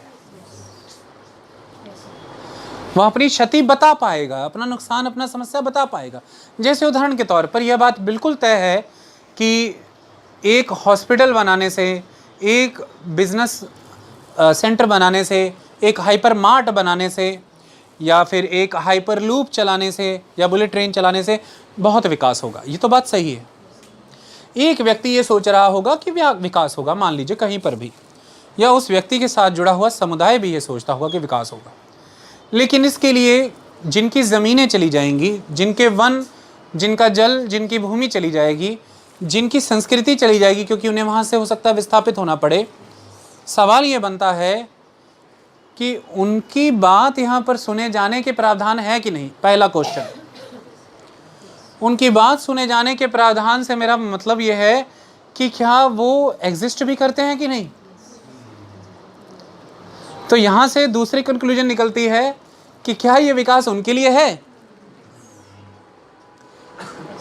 तो किसी को पार्टिसिपेशन अकॉर्ड करना सिंपली इतना नहीं होता कि आप केवल उसके विचार जान रहे हैं, या उसकी एग्जिस्टेंस को एक्नॉलेज करना होता है कि आप भी उतने ही लेजिटिमेट स्टेक होल्डर हैं इस स्टेट के, जिस स्टेट को सोसाइटी ने अपनी पावर कंट्रीब्यूट की है। इसी सोसाइटी के लिए फैसले लेने के लिए, यानी कि सत्ता दी है, तो आप भी उस सोसाइटी के उतने ही स्टेक होल्डर हैं, उतने ही स्टेक होल्डर उस स्टेट के हैं जितने हम हैं जो ये फैसला ले रहे हैं, या जिनको इस फैसले से लाभ होगा आप भी उतने ही हैं बराबर। अब आप बताइए, एक कलेक्टिव सोसाइटी के तौर पर हमें हमारे सारी कलेक्टिव सोसाइटी के विकास के लिए ये फैसला लेना है, तो कृपया आइए और अपनी क्षति बताइए, कृपया आइए अपने कंसर्न्स बताइए, कृपया आइए भागीदारी का अवसर लीजिए। आपको हम भागीदारी दे रहे हैं, तो किसी को भागीदारी देना, उसको यह कॉन्फिडेंस देना होता है कि आप इस सोसाइटी के इक्वल सिटीजन हैं, मेंबर हैं। सेकंड, आप इस सोसाइटी में उतना ही गरिमा का और बराबरी का स्थान रखते हैं जितना वह बाकी लोग रख रहे हैं। आपको इस सोसाइटी से उतना ही लाभ मिलने वाला है जितना सबको मिलने वाला है। यह कार्यक्रम आप ही की उन्नति और प्रगति के लिए है जितना सबके लिए है। बात सिर्फ इतनी है कि समाज के इस साझे विकास के यज्ञ में इस बार आपकी भूमि, आपके जल, आपके संसाधन और सांस्कृतिक क्षेत्र का बलिदान, या फिर यूँ कह लीजिए कि आहुतियाँ जा रही हैं। इसके लिए समाज आगे आकर के इसकी पूर्ति करना चाहता है। कृपया आएँ और बताएं कि क्या क्षति है। यह किसी को गर्व देना है, यह किसी को मान देने जैसा भी है, यह किसी को अपने राष्ट्र की लेगेसी पर, अपने राष्ट्र के राष्ट्र होने पर, अपने भूमि की मातृभूमि के प्रति वह जो गर्व महसूस करता है वो निरंतरता से करता रहे, ऐसी परिस्थिति देने जैसा है। यदि समाज मिलकर के, समाज को दी गई राजनीतिक शक्तियां जिसे कि हम सत्ता या राज्य कहते हैं, यदि राज्य मिलकर के समाज के अलग अलग वर्गों के साथ इस तरह के व्यवहार करता रहेगा, समाज के वह वर्ग उस भूमि, उस राष्ट्र के प्रति जो गर्व रखते हैं, धीरे धीरे वह गर्व धूमिल हो सकता है। उन्हें वहाँ जन्म लेने के कारण जो गर्व महसूस होता है, धीरे धीरे वह भी धूमिल हो सकता है। और यदि यह भाव समाज के कई जनों में आने लगे तो धीरे धीरे समाज नष्ट होगा। समाज का नष्ट होना राजनीति को ही नष्ट करने जैसा है, वह राज्य को नष्ट करेगा। राज्य को इस बात की चिंता करनी चाहिए कि समाज के नागरिक जितने सशक्त होंगे, समाज उतना सशक्त और गौरवान्वित होगा इस राष्ट्र को लेकर के। राष्ट्र जितना गौरवान्वित और सशक्त होगा, उतनी ही सशक्त और गौरवान्वित होगा राज्य। राज्य जितना गौरवान्वित और सशक्त होगा, उतना ही संपन्न, संपूर्ण, संपदा युक्त और शक्तिशाली होंगी सरकारें। और सरकारें जितनी शक्तिशाली, संपदा युक्त और संपूर्ण होंगी, उतने ही सटीक, सही, तीव्र निर्णय, संसाधन युक्त निर्णय देश पर सही ढंग से लागू होकर के नतीजे मिल पाएंगे, वरना नतीजे नहीं मिल पाएंगे। वरना आप सिर्फ और सिर्फ अलग अलग धड़ों में हो रहे विरोध को कर्ब करते जाएंगे शक्ति का प्रयोग करके। हर समय बल ही प्रधान हो जाएगा, वार्ता या संवाद खत्म हो जाएगा। क्योंकि अवसर दो चीज़ें दो ही होती हैं, या बल होता है या वार्ता होती है, जिसे संवाद मैं कहता हूँ। या बल से कर लीजिए या संवाद से कर लीजिए। अब संवाद का अवसर नहीं रहेगा तो बल ही होगा। बल कितना प्रयोग किया जाए, कब तक प्रयोग किया जाए, किनके विरुद्ध प्रयोग किया जाए, कहाँ से आए यह सीमित बल, यह भी तो बात। बल का प्रयोग करते रहते हुए लगातार जिनका दमन किया जा रहा है, तो दमन करते हुए विकास भी कहाँ है, किनका है विकास, कैसे होगा विकास, यह भी तो एक बड़ा सवाल है। तो क्या इतना कैओटिक हो सकता है कोई भी स्टेट? क्या वो इतना फ्रेजाइल होना चाहेगा? क्या वो अपने आप को इतना वल्नरेबल बनाना चाहेगा? क्या वो चाहेगा कि वो इन्हीं सब कैओस को एड्रेस करता रहे हमेशा में? नहीं चाहेगा।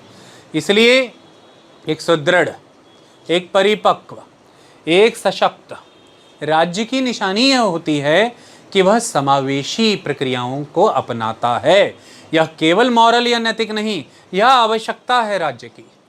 राज्य को यह समझना होगा, this is the requirement, this is the necessity of the proper working of the state in a complete manner with full efficiency and competence. So this is the requirement of the state. It is not simply a moral construct for the state, and it is evident from the long time history that this is the requirement. तो लोकतंत्र में या किसी भी ऐसी forum में जिसमें विरोध को दर्ज कराने का अवसर दिया जाता है, जिसमें चर्चा के माध्यम से फैसले लिए जाते हैं, जिसमें विचारों की विविधता को मौका दिया जाता है, जिसमें विरोधी विचारों के बीच में जो विरोधाभास है, जो कॉन्फ्लिक्ट ऑफ ओपिनियन है, इसको एड्रेस किया जाता है, इसे सुना जाता है और सामंजस्य बैठाया जाता है, जिसमें आपसी सहमति या कंसेंसस बैठाने की कोशिश होती है, जिसमें फैसले यूनानिमसली लेने के प्रयास किए जाते हैं, साझे फैसले लिए जाते हैं, उन सब का कारण ही ये होता है कि असल में फैसले क्या और किसके लिए, ये मूल कारण है, ये मूल बात है। इससे आप ये फिक्स करते हैं कि decision making body responsible enough है। इससे आप ये फिक्स करते हैं कि जिनके लिए डिसीजन लिया गया है आप उनके प्रति अकाउंटेबल हैं। इससे आप ये फिक्स करते हैं कि आप उन्हें स्टेक होल्डरशिप अकॉर्ड कर रहे हैं। इससे आप ये फिक्स करते हैं कि उनमें वह जो समर्पण का, गर्व का, योगदान का भाव है वो हमेशा बना रहेगा और वह राष्ट्रहितवादी, राज्यहितवादी, जनहितवादी, समाज हितवादी बने रहेंगे। आप उनको इग्नोर नहीं कर रहे, आप उन्हें डिसइंचेंट नहीं कर रहे, आप उन्हें डिप्राइव नहीं कर रहे और इसी की वजह से वो डिसइनफ्रेंचाइज नहीं हो रहे। अगर आप उन्हें डिसइनफ्रेंचाइज नहीं फील कराएंगे तो वो डिसइनफ्रेंचाइज्ड होंगे भी नहीं, उन्हें जाना भी नहीं होता कहीं। तो इसीलिए यह बात सही है कि दुनिया भर में अगर आप टोटलिटेरियन गवर्नमेंट्स को देखें कि जिसमें समाज के संपूर्ण बल को कोई एक व्यक्ति या उस व्यक्ति के द्वारा बनाई गई कोई संस्था ही अपने अंदर कंसंट्रेट कर लेती है, टोटल अथॉरिटी, टोटल पावर पूरी तरह से कंट्रोल्ड होती है, that is the authoritarian totalitarian state. Autocratic manner में वो काम करते हैं, चाहे वो फासिस्ट सिस्टम रहा हो इटली का, चाहे वो नाजिस्ट सिस्टम रहा हो जर्मनी का, चाहे वो एक्सट्रीम लेफ्ट आइडियोलॉजीज़ रही हों, the extreme left ideologies of the north Korea, चाहे ही वो एक समय में चीन में भी नज़र आती रही हों या रशिया में भी नज़र आई हों, चाहे दुनिया भर में कहीं पर भी ऐसे विचार नज़र आ रहे हैं, सेंट्रिस्ट गवर्नमेंट्स में भी ये नज़र आता है। तो फार राइट हों या फार लेफ्ट हों या इवन सेंट्रिस्ट भी इस तरह का बिहेव करें, तो आपने ये चीज़ देखी होगी कि निर्णय चाहे तेज़ी से लिए जाते रहे होंगे, आर्थिक प्रगति भी हुई है उन समाजों की, उन राष्ट्रों की, उन राज्यों की, लोगों का जीवन स्तर बेहतर भी हुआ है, पर अंततः आज वह इन प्रक्रियाओं के साथ फिर कंटिन्यूअस क्यों नहीं है? उन्होंने इन्हें नकारा क्यों? क्योंकि समय बदला, समाज की ज़रूरत बदली, समाज की बदली हुई ज़रूरत को समाज आगे रखना चाहता है। लेकिन आपको तो एकलवादी नीतियों में चलने की आदत पड़ चुकी है, आप तो उन्हीं विचारों के साथ चलना चाहते हैं। आप समाज के साथ पावर शेयर कहाँ करना चाहते हैं? आप थॉट सुनना कहाँ चाहते हैं? आप पार्टिसिपेशन को तो मानते ही नहीं, आप तो कहते हैं ये तो फुहड़ लोग हैं, इनको पता ही क्या है। ऐसे में उन लोगों ने रिजीम पलटे हैं, ऐसे में उन लोगों ने ये फाइनली माना तरक्की चाहे देर से होगी कोई ना, तरक्की कम भी होगी कोई ना, अल्टीमेटली सिर्फ और सिर्फ खाना पीना, एयर कंडीशन, हवाई जहाज ही मैटर नहीं करते। उन हवाई जहाज में, उस खाने पीने में, उस एयर कंडीशन में हम किस अस्तित्व और अस्मिता के साथ, किस सम्मान के साथ, किस गर्व के साथ, किस हिम्मत के साथ बैठे हैं, वो इस बात पे निर्भर कर रहा है हमारी सुनी भी जा रही है कि नहीं, हमारे ही लिए फैसले हो रहे हैं और हम उन फैसलों में नहीं। ये कैसी बातें हैं? एक समय के बाद आप ये समझ जाते हैं कि व्यक्ति का अस्तित्व केवल और केवल फिजिकल और मटेरियल एग्जिस्टेंस के रूप में नहीं होता। आप व्यक्ति को सिर्फ और सिर्फ मटेरियल प्रॉस्पेरिटी देख करके ये नहीं कह सकते कि चुप हो जाइए, नहीं। व्यक्ति को ऑलवेज एक फ्रीडम की नीड होती है, वो मटेरियल प्रॉस्पेरिटी ही फ्रीडम के लिए हासिल करता है। आपको ये बात जाननी होगी, किसी भी समाज के द्वारा प्रॉस्पेरिटी अचीव करने का मूल कारण फ्रीडम है। फ्रीडम इस बात की कि आपके पास क्षमता और दक्षता हो कि आप अपने समाज को बीमारियों से मुक्त रख सकें, बेस्ट लेवल की आपके पास हॉस्पिटल सर्विसेज होनी चाहिए, आपके पास बेस्ट टेक्नोलॉजी होनी चाहिए। फ्रीडम इस बात की कि आप लेजर टाइम एंजॉय कर सकें, उसके लिए आप क्विकली कहीं पर भी ट्रांजिट कर सकते हैं, आपके पास बेहतर यातायात के साधन होने चाहिए, इसके लिए आपके पास समय बचेगा। फ्रीडम इस बात की कि आपके यहाँ पर बेहतरीन इंडस्ट्रीज होनी चाहिए, कि आपके पास खान पान के लिए, जीवन शैली के लिए बेहतरीन सुख आराम होने चाहिए, यही फ्रीडम है। तो कुल मिलाकर के व्यक्ति बाउंड नहीं रहना चाहता। व्यक्ति यह चाहता है कि वह जो सोच रहा है, वह जो मान रहा है, वह उन्हें सत्य रूप में बदल सके। इसके लिए उसे ऐसा लगता है कि उसे साधनों की ज़रूरत है, क्योंकि वह एक मटेरियल वर्ल्ड में रहता है और वह साधन ही उसे वो अल्टीमेट स्टेट ऑफ फ्रीडम दिला सकते हैं। और यही साधनों को जुटाने के लिए उसने अगर कैपिटलिज्म की भी पालना की है तो की है। ऐसे में यही फ्रीडम सबको दिलवाने के लिए, यही लिबर्टी सबको दिलाने के लिए, अगर समानता पे बात करते हुए, समाज समतावाद पर बात करते हुए, सोशलिज्म ने भी रिसोर्सेज ही की बात की है कि रिसोर्सेज किसी एक के क्यों ना फ्रीडम सबको मिले, क्यों ना सभी लेजर के साथ जिए, क्यों ना सबको एक जैसा इलाज की प्रणाली मिले, क्यों समानता नहीं होनी चाहिए, समतावाद चाहिए। तो वह भी बात सोशलिज्म ने भी इसी की बात की है। अंततः तो रिसोर्सेज का भी जन्म इसी वजह से किया जाता है।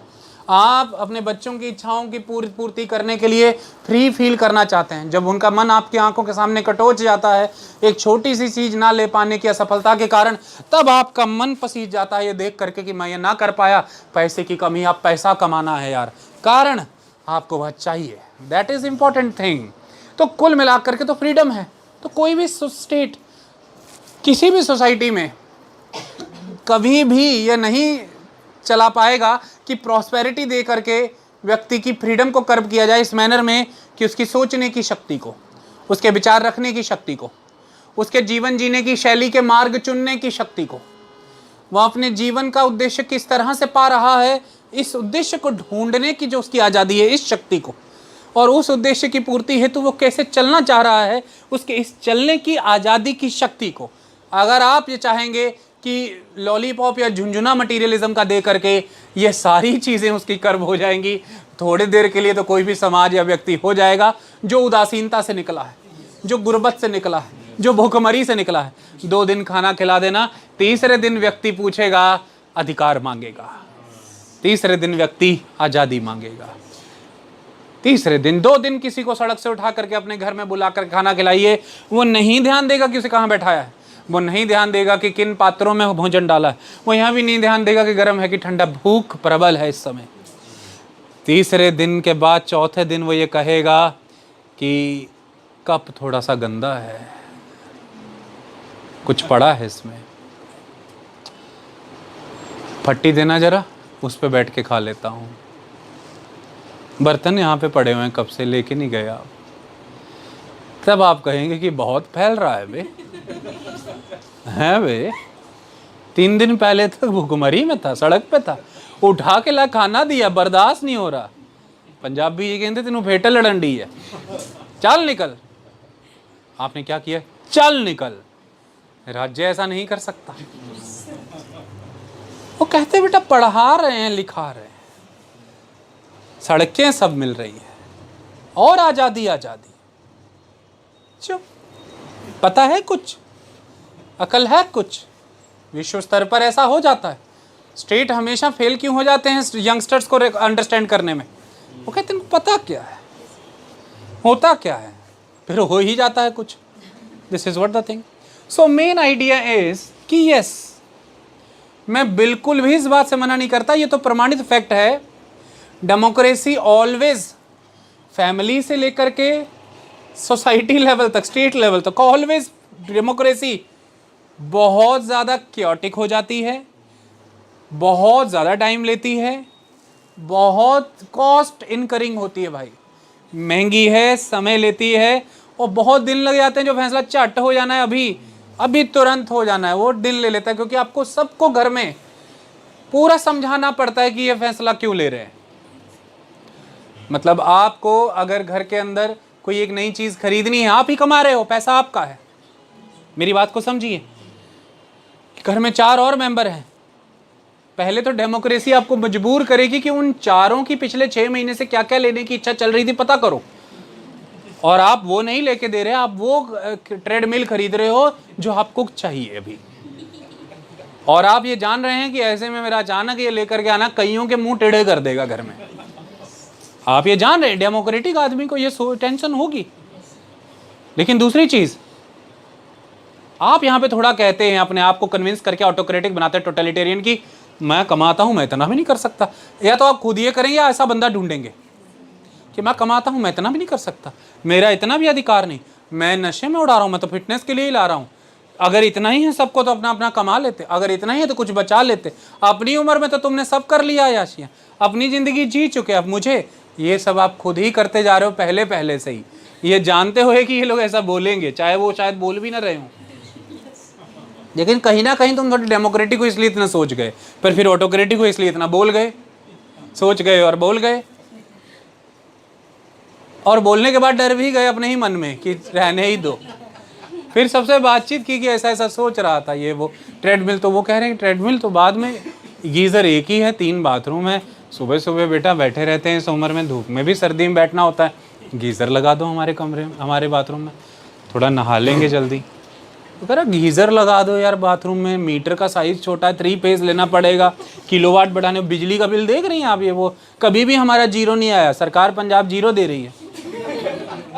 कह रहे हैं चलो तुम्हारी मर्जी है भाई, ले आओ अपना ट्रेडमिल, तुम्हारा पैसा है, तुम्हें कौन रोक सकता है। डेमोक्रेसी ऐसे सुनाती है, पार्टिसिपेंट ऐसे कहते हैं तुम्हारा पैसा, तुम्हें कौन, तुम्हारा राज है भाई, कर लो। दूसरे बच्चों से पूछ रहे तो कह रहे साइकिल चाहिए था, आपको तो पता था मुझे रेंजर चाहिए था।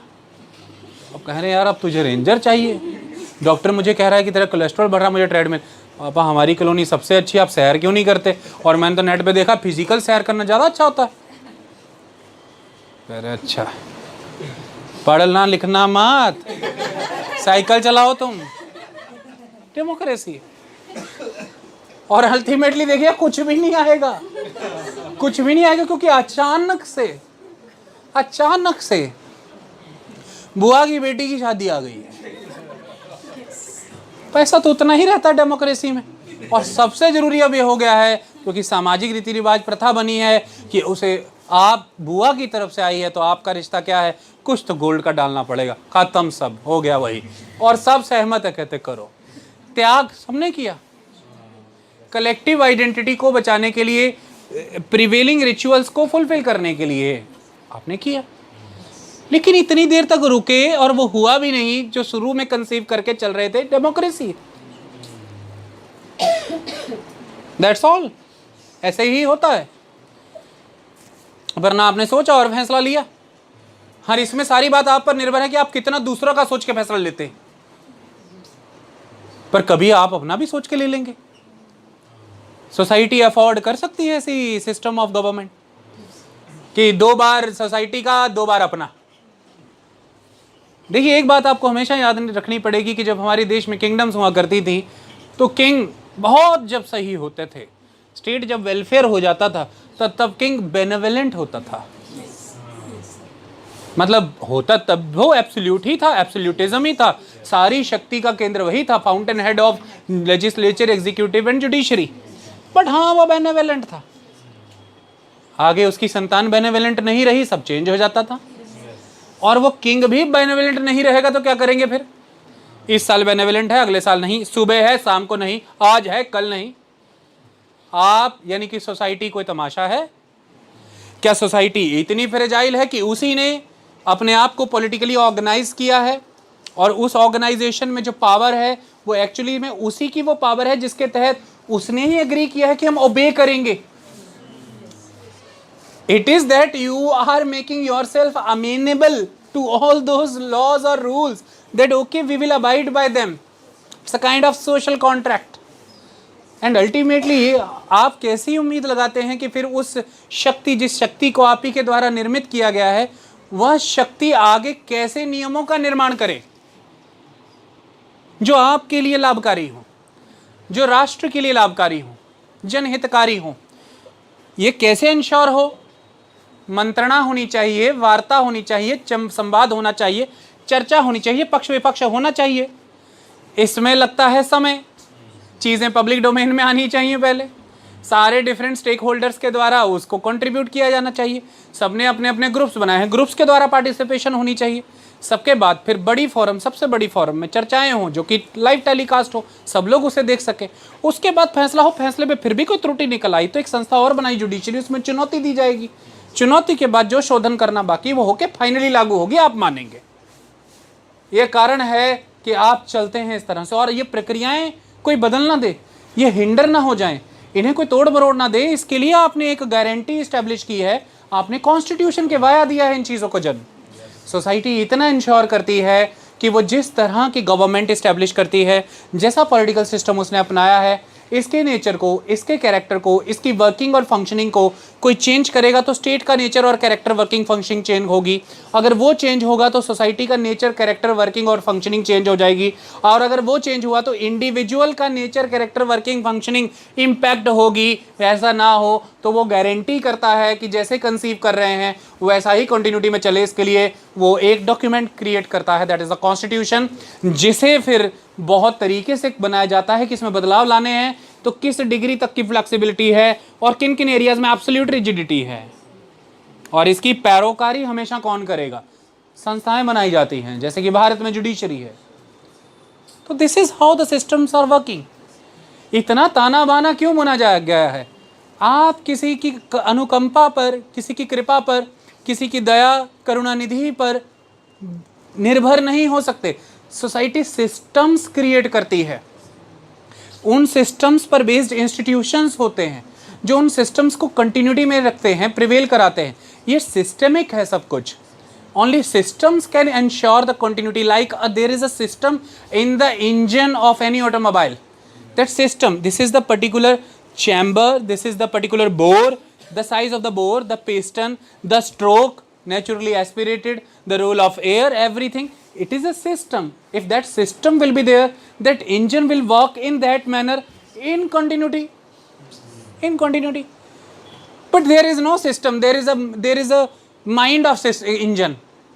सुबह हो गया स्टार्ट, दोपहर को गुस्से हो गया, जहाँ मैं नहीं होता स्टार्ट। और आप और सुबह आप सिर्फ घूमने निकले थे, दोपहर को उंगली कट गई आपकी और स्टार्ट नहीं हो रहा है और जा ही नहीं रहा, कहता मैं नहीं जाता। आप कहेंगे सर्विस कराई थी, तेल भी है, प्लग भी सारा साफ है, इसका सारा कुछ सही है, स्टार्ट क्यों नहीं हो रहा?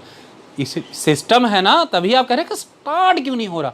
मैकेनिक आया। मैकेनिक कौन है? जो सिस्टम्स की नॉलेज रखता है। कोई सिस्टम ही नहीं है तो मैकेनिक बुला लेना। जब आप लोग अलीस बाबा 40 चोर में कहते थे खुल जा सिम सिम, वो खुल नहीं रहा है तो कोई सिस्टम मैकेनिक तो आ नहीं सकता, क्योंकि वो तो दरखास्त है, कबूली गई तो कबूली गई तो नहीं है ना। ये चीज़ है। कोई आपने कभी भी ऐसा किया कि, इसलिए तो कहते हैं कि जो रिलीजन होते हैं, देयर आर मेनी रिलीजन्स, वो कहते हैं कि रिलीजन्स में प्रीस्ट की कोई अहमियत ही नहीं है, वो ऐसा कोई मैकेनिक ही नहीं है, क्योंकि वो कोई सिस्टम्स को तो जानता नहीं है, क्योंकि ऐसे कोई सिस्टम्स ही नहीं है। तो कंप्लीट डिवोशन है, खुद ही प्रे करो, है नहीं। तो ऐसा ही है कि मैकेनिक्स हैं, क्योंकि मैकेनिक्स हैं उस इंजन में। इंजन किसकी ब्रांच है? मैकेनिक्स की ब्रांच है, बिकॉज सिस्टम्स हैं उसमें। तो उसको डायग्नोस किया जा सकता है, उसको रेक्टिफाई किया जा सकता है, पर कोई सिस्टम ही नहीं है। तो सिस्टम्स बनाने पड़ते हैं। जैसे मशीन सिस्टम्स पर खड़ी है, सोसाइटी सिस्टम्स पर खड़ी होती है, और वो सिस्टम्स इंस्टीट्यूशंस के द्वारा क्रिएट होते हैं। ये सिस्टम्स इंस्टीट्यूशन को क्रिएट भी करती हैं, और इन सिस्टम्स को इंस्टीट्यूशन कॉन्टिन्यूटी में रखती हैं। इसलिए इंस्टीट्यूशंस की हेल्थ बहुत इंपॉर्टेंट है एक सोसाइटी के अंदर, और ख़ास तौर पर अगर वो सोसाइटी डेमोक्रेटिक हो तो इंस्टीट्यूशंस की हेल्थ बहुत मैटर करती है। मतलब उनकी वर्किंग, उनका फंक्शन, उनकी इंटीग्रिटी, उनका ओरिजिनल नेचर, जिस मैनर में वो कंसीव किए गए थे, और उनमें आने वाली relative positive transformations for the better service to the society. That's why the health of the institutions are very important. That's why all the time institutional health पे डिबेट और डिस्कशंस चलती रहती हैं कि उन इंस्टीट्यूशंस को होल्ड करने वाले किसी व्यक्ति ने सैबोटेज तो नहीं कर लिया इंस्टीट्यूशन को। वो उस इंस्टीट्यूशन में इनहेरेंटेड पावर, जो सोसाइटी की कलेक्टिव पावर है, को अपने पर्सनल यूज़ के लिए यूज़ तो नहीं कर रहे, सोसाइटी की बेटरमेंट के लिए यूज़ हो रहा है कि नहीं। कोई इंस्टीट्यूशन को खा तो नहीं रहा, कोई इंस्टीट्यूशन का अपना निजी प्रयोग, निजी इस्तेमाल तो नहीं कर रहा, कोई इंस्टीट्यूशनल पोजीशन। तो इसलिए ओथ दिलाई जाती है, चेक्स एंड बैलेंसेस का मैकेनिज्म है, प्रिंसिपल्स है, प्रोटोकॉल्स हैं इंस्टीट्यूशंस के, इनके ग्राउंड पे अकाउंटेबिलिटी है, वरना तो कुछ भी नहीं। तो ये सिस्टम्स हैं सोसाइटी। ऐसे में आपने वर्षों के प्रयोगों से ये देखा, मैं यहाँ पर अब भारत ही की बात करता हूँ, कि उन्होंने ये माना कि जितना विविध भारत है, जितना डाइवर्स है, जितना रीजनली डाइवर्स है, लिंग्विस्टिकली डाइवर्स है, कल्चरली डाइवर्स है, इवन हिस्टोरिकली हम बहुत डाइवर्स हैं, हर मायने में हमारे यहाँ डाइवर्सिटी है। उनको देखते हुए हमने देखा कि पहले तो डेमोक्रेसी चाहिए, खाली डेमोक्रेसी भी नहीं चाहिए हमें रिप्रेजेंटेटिव डेमोक्रेसी चाहिए। That is the parliamentary form of government, जिसमें आपका एग्जीक्यूटिव रिस्पॉन्सिबल हो to the legislature, that is the parliament, and specifically to the Lok Sabha. तो this is how you are trying to ensure your participation via your representatives first in the law making. This is the first thing. Second, the lawmakers are exactly taking birth or coming from that very body which is the body of the legislators. The executive, that is the council of ministers, taking birth from the party which is, or the alliance which is having majority in the lower house, that is the Lok Sabha. So then there is executive for its all the actions is ultimately dependent on the laws enacted by that very parliament. Second, executive will remain into force till the time they are having confidence of that very same house of Lok Sabha, and they are responsible and accountable to that house. Via that house, the people, via their representatives in the form of member parliament, can ask questions to the executive, the government, the ministers, the prime minister. They are answerable to the people via the legislative body, that is the parliament, the highest panchayat of this country, that is India, the highest deliberation forum. So you can ask questions to them, you can make them accountable to yourself, you can elect them, you can even choose the government by giving majority to a particular alliance or a party, and ultimately that alliance or party will remain into the position until the time they are having confidence of that Sabha. These are the systems, mechanisms, institutions. Via them you have somehow assured the system of democracy for you. Yes, it is time taking. Yes, it is energy consuming. Yes, it is resource consuming. But ultimately it is what it is. अब जो है सो है, ये हमारा पुराना dialogue है और ऐसा ही है. तो it is the big no कि for the purpose of saving time, for the purpose of saving resources, we can nowhere bypass the mechanisms of democracy. No, it's a big no to my country, because I'm a citizen of this country. So I'm talking here right now in context of the very ideas nurtured by our books, the similar NCRTs published by the NCRT branch of the government of India, and ultimately I'm the student of the NCRT. So I'm talking in that sense. These are the exact lines enumerated in those books, okay, given in those books. I'm not talking by myself, I'm not having any my knowledge. It is the knowledge that I have earned and practiced from the NCRT, simply. Now the second thing is, then what do we need to do? Yes, हमें दुनिया के साथ कदम ताल मिला करके चलना है. We have to manage that speed. कोई भी डेमोक्रेसी तब तक फंक्शनल नहीं रह सकती अगर वो डेमोक्रेसी अपने ही लोगों को, सोसाइटी को, उन पार्टिसिपेंट्स को बेहतर जीवन का वायदा नहीं दे रही. आप सिर्फ लोगों को फ्रीडम ऑफ स्पीच देते चले जाएंगे, लोग गुर्बत में हैं. इलाज के लिए अस्पताल नहीं है, डॉक्टर नहीं है, डॉक्टर बनने के लिए अच्छे संस्थान नहीं है, अच्छे संस्थानों को चलाने के लिए फंड नहीं है, हॉस्पिटल ले जाने के लिए सड़कें नहीं हैं, फैक्ट्रियां खोलने के लिए संसाधन नहीं है, इंफ्रास्ट्रक्चर नहीं है, ना बिजली नहीं है, सड़कें नहीं है, अच्छी स्किल्ड लेबर फोर्स नहीं है, पैसा नहीं है, कैपिटल नहीं है. अगर ये सब भी नहीं है और आप कह रहे हैं आओ आओ आओ सारे बैठ के फैसला करते हैं, आ जाओ सारे, और सारे आए बैठ के फैसला करेंगे, ऐसा है ये सड़क बनाते हैं यार, बहुत अच्छा फैसला, शाबाश सड़क बनाते हैं, चलो. पैसा है नहीं. You have no funds. Why? Your society is not capable to transform its resources into the finished goods. You are not processing, you are not doing anything. Why? Because you are not having technology, you are not having skill set, you are not having education, or you are not having the levers of economy working properly. These are the problems. Why? Decision makings. Everybody is coming to the parliament, sabotaging it. All the day, all the time blockades are there. All the time pradarshans are there. All the time you are talking politically. You are not considering the interest of the nation. You are not considering the wastage of the resources. You are not considering the hopes or the expectations of the people of this country. You are negating everything. You are simply pursuing your idea bluntly that we will come and we will definitely sabotage this institution for 2 days, 3 days, 5 days. This is not the way. If you will reduce the days of deliberations, or you will reduce the days of discussions, then ultimately somehow the ruling government or the ruling body anywhere in any institution, somehow they need to pass those laws, because ultimately they are elected and they need to work. So they will pass those laws in hustle, in a minutes, and ultimately what you have achieved. If you have achieved the opportunity for the very first day for the purpose of discussion, then somehow you would be able to make the government accountable for the things that they have committed or for the things they are going to do. That is what the thing is required.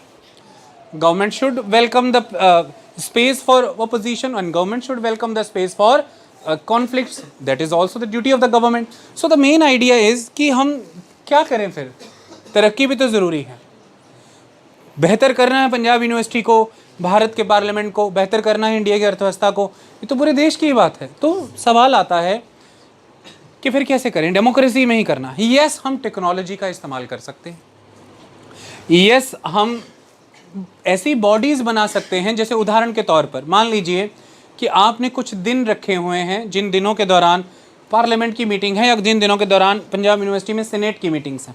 आपको लगता है कि अहम फैसलों पर चर्चा होने के बजाय चर्चाएं डिरेल हो जाती हैं, राजनीतिक विषयों के कारण मामले फंस जाते हैं।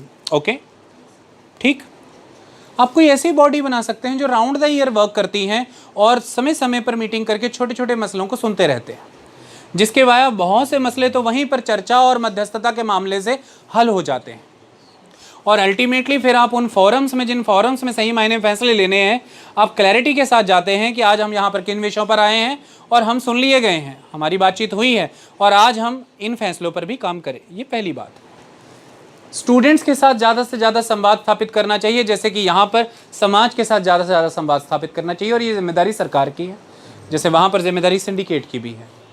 अगर हम ज़्यादा से ज़्यादा उनके साथ संवाद स्थापित करेंगे, हम उन्हें सहमति में लेने की कोशिश करेंगे, उन्हें कॉन्फिडेंस में लेंगे कि आपकी बेहतरी के लिए सेनेट में इन मुद्दों पर चर्चा होने वाली है, हम करने वाले हैं, इससे ये आपको मिलने वाला है, ये चीज़ें होने वाली हैं। मतलब जैसे हमारी स्वतंत्रता संग्राम के दौरान एक बड़ी काम ये नहीं था कि आपने आज़ादी की लड़ाई लड़ी, उससे भी बहुत बड़ा काम ये था कि आपने लोगों को यह बता पाने में, सहमत करा पाने में कामयाबी हासिल की कि आज़ादी की लड़ाइयाँ क्यों लड़नी चाहिए। आप उन्हें बताने में सहमत हुए कि आज़ादी की लड़ाई किस तरह से लड़नी चाहिए और हम कैसे लड़ेंगे। हमें इंटरनली हमारी सोसाइटी भी रिफॉर्म करनी है, हमें जाति प्रथा से लड़ना है, हमें जातियों के नाम पर, धर्म के नाम पर जो भेद है इनसे लड़ना है, हमें जेंडर के नाम पर जो डिस्क्रिमिनेशन है इसे ख़त्म करना है, हमें अगड़े पिछड़े की दूरियों को मिटाना है, हमें आर्थिक प्रगति की ओर भी जाना है, हमें फ्यूडलिज्म और सामंतवादी ढांचों को तोड़ना है। हमने लोगों को यह भी राज़ी कराया कि केवल सत्ता में कौन बैठा है या बदल जाने से आपका भाग्य नहीं बदलेगा। सत्ता किस रूप में काम करे, सत्ता के तहत लिए गए निर्णय किस तरीके से लिए जाने चाहिए और वह निर्णय किन के लिए होने चाहिए और समावेशी समाज क्या होता है, ये आपको दिल से स्वीकारना होगा। और इसके लिए आपको अभी से, अगर आपके रास्ते में कोई चीज़ें आ रही हैं, आपको उन्हें निकालना होगा।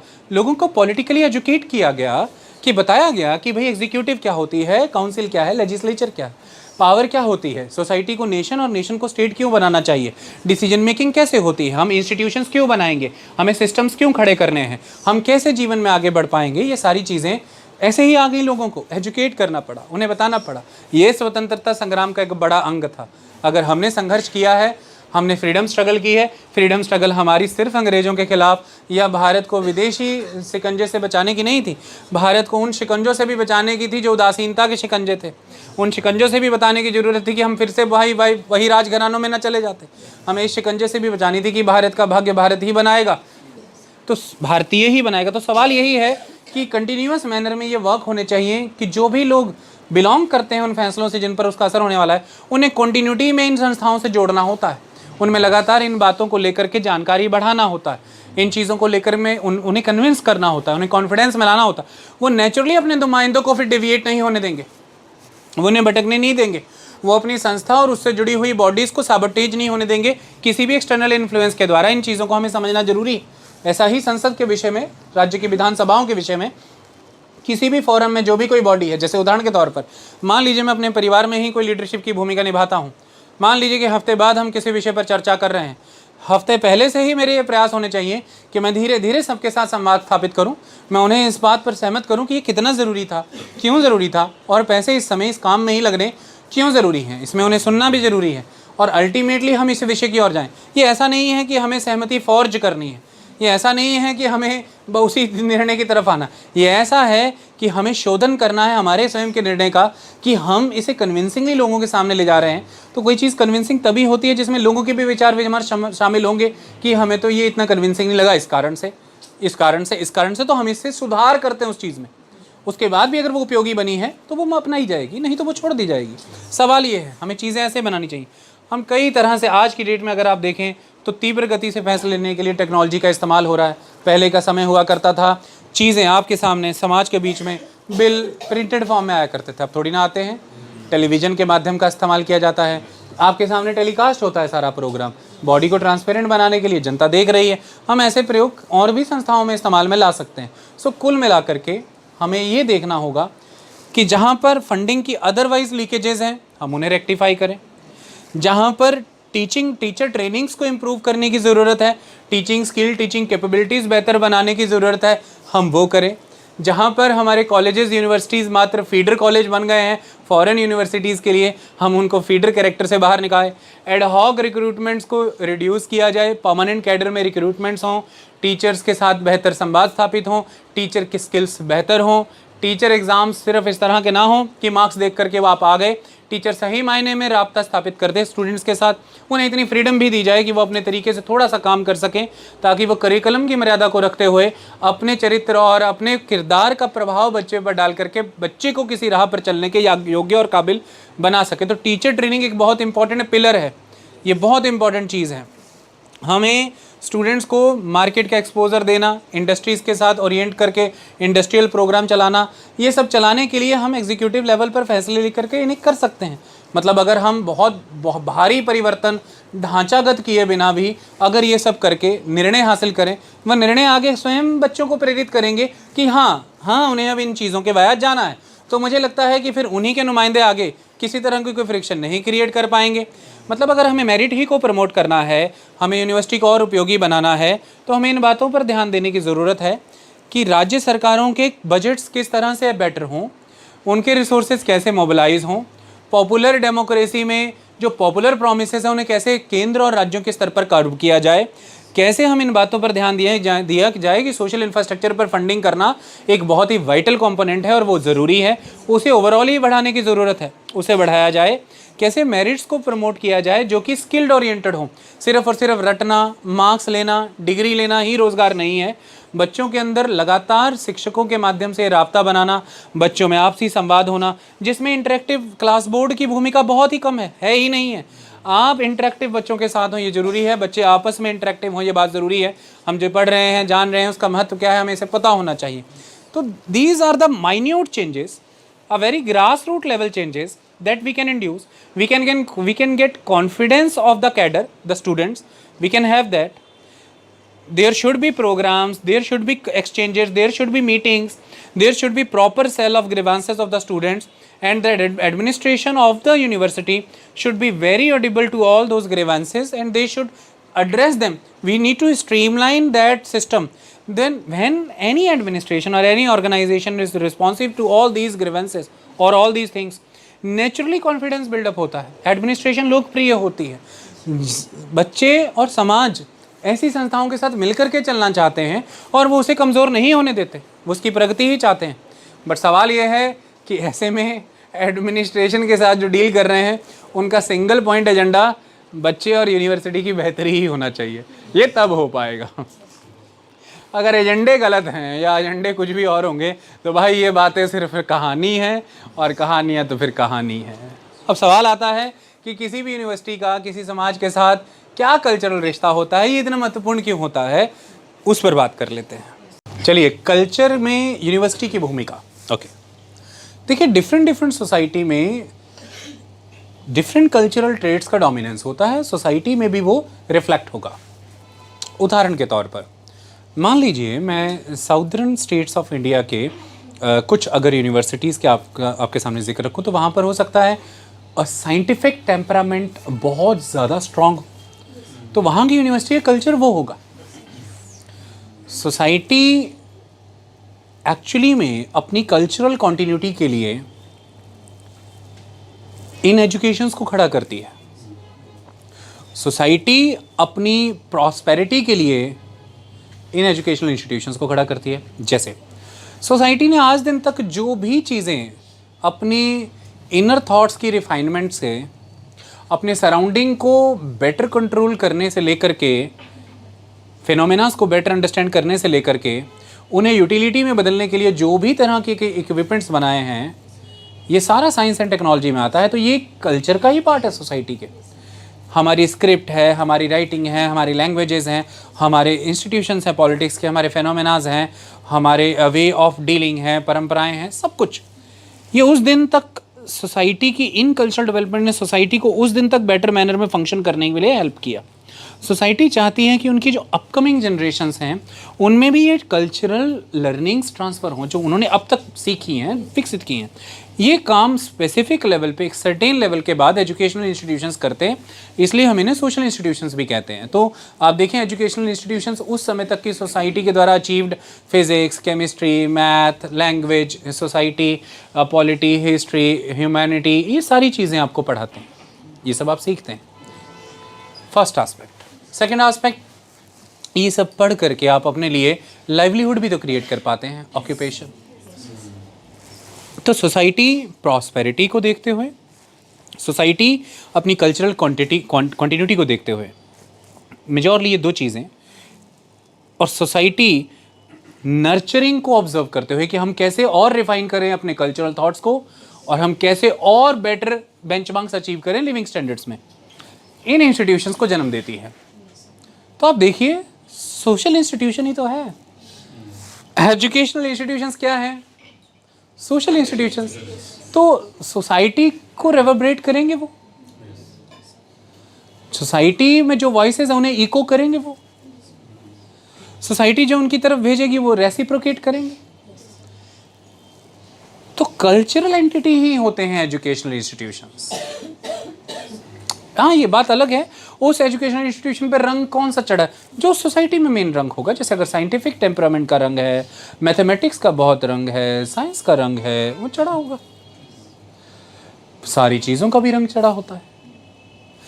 अल्टीमेटली अगर हम इस कॉन्टेक्स्ट में थोड़ा प्रैक्टिकली समझें कि लेमैन की तरह आपको समझ आए कि कैसे एक कल्चर के लिए एक एजुकेशनल इंस्टीट्यूशन मैटर करता है, ऐसे समझे।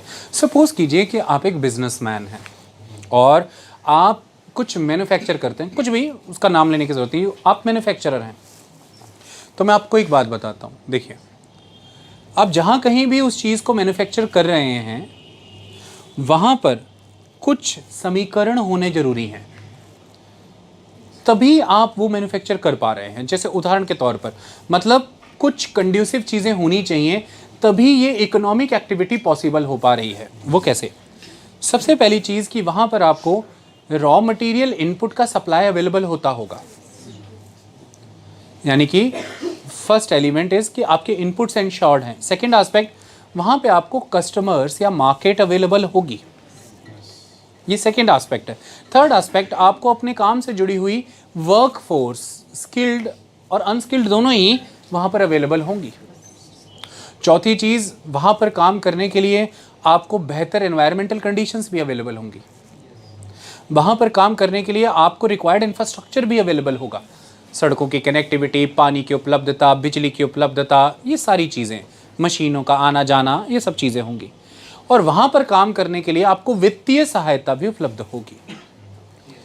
ये सारे समीकरण बने, मतलब पूरा एक सप्लाई चेन है हर तरह से, तो आप ये गतिविधि वहाँ कर पा रहे हैं। और इस गतिविधि के, इस इकोनॉमिक एक्टिविटी का मतलब, काम का पर्पज़ है नेचुरल रिसोर्सेज को ट्रांसफॉर्म करके फिनिश्ड प्रोडक्ट्स में बदलना। तो इकोनॉमिक एक्टिविटी के लिए ये कंड्यूसिव चीज़ें चाहिए। अब मैं आपसे एक सवाल पूछता हूँ। सपोज़ कीजिए कि एक यूनिवर्सिटी होती है और वो यूनिवर्सिटी में एक सिस्टम ऑफ लाइब्रेरी है। लाइब्रेरी में किस तरह की बुक्स रहेंगी, ये एक इम्पॉर्टेंट डिसीजन है। उस यूनिवर्सिटी में जो क्लास आवर्स हैं, जो एक्टिविटीज़ हैं एजुकेशन से एसोसिएटेड, उनके लिए टाइम रखा गया है कि जो एकेडमिक क्लास आवर्स हैं वो इतने रहेंगे लिमिटेड।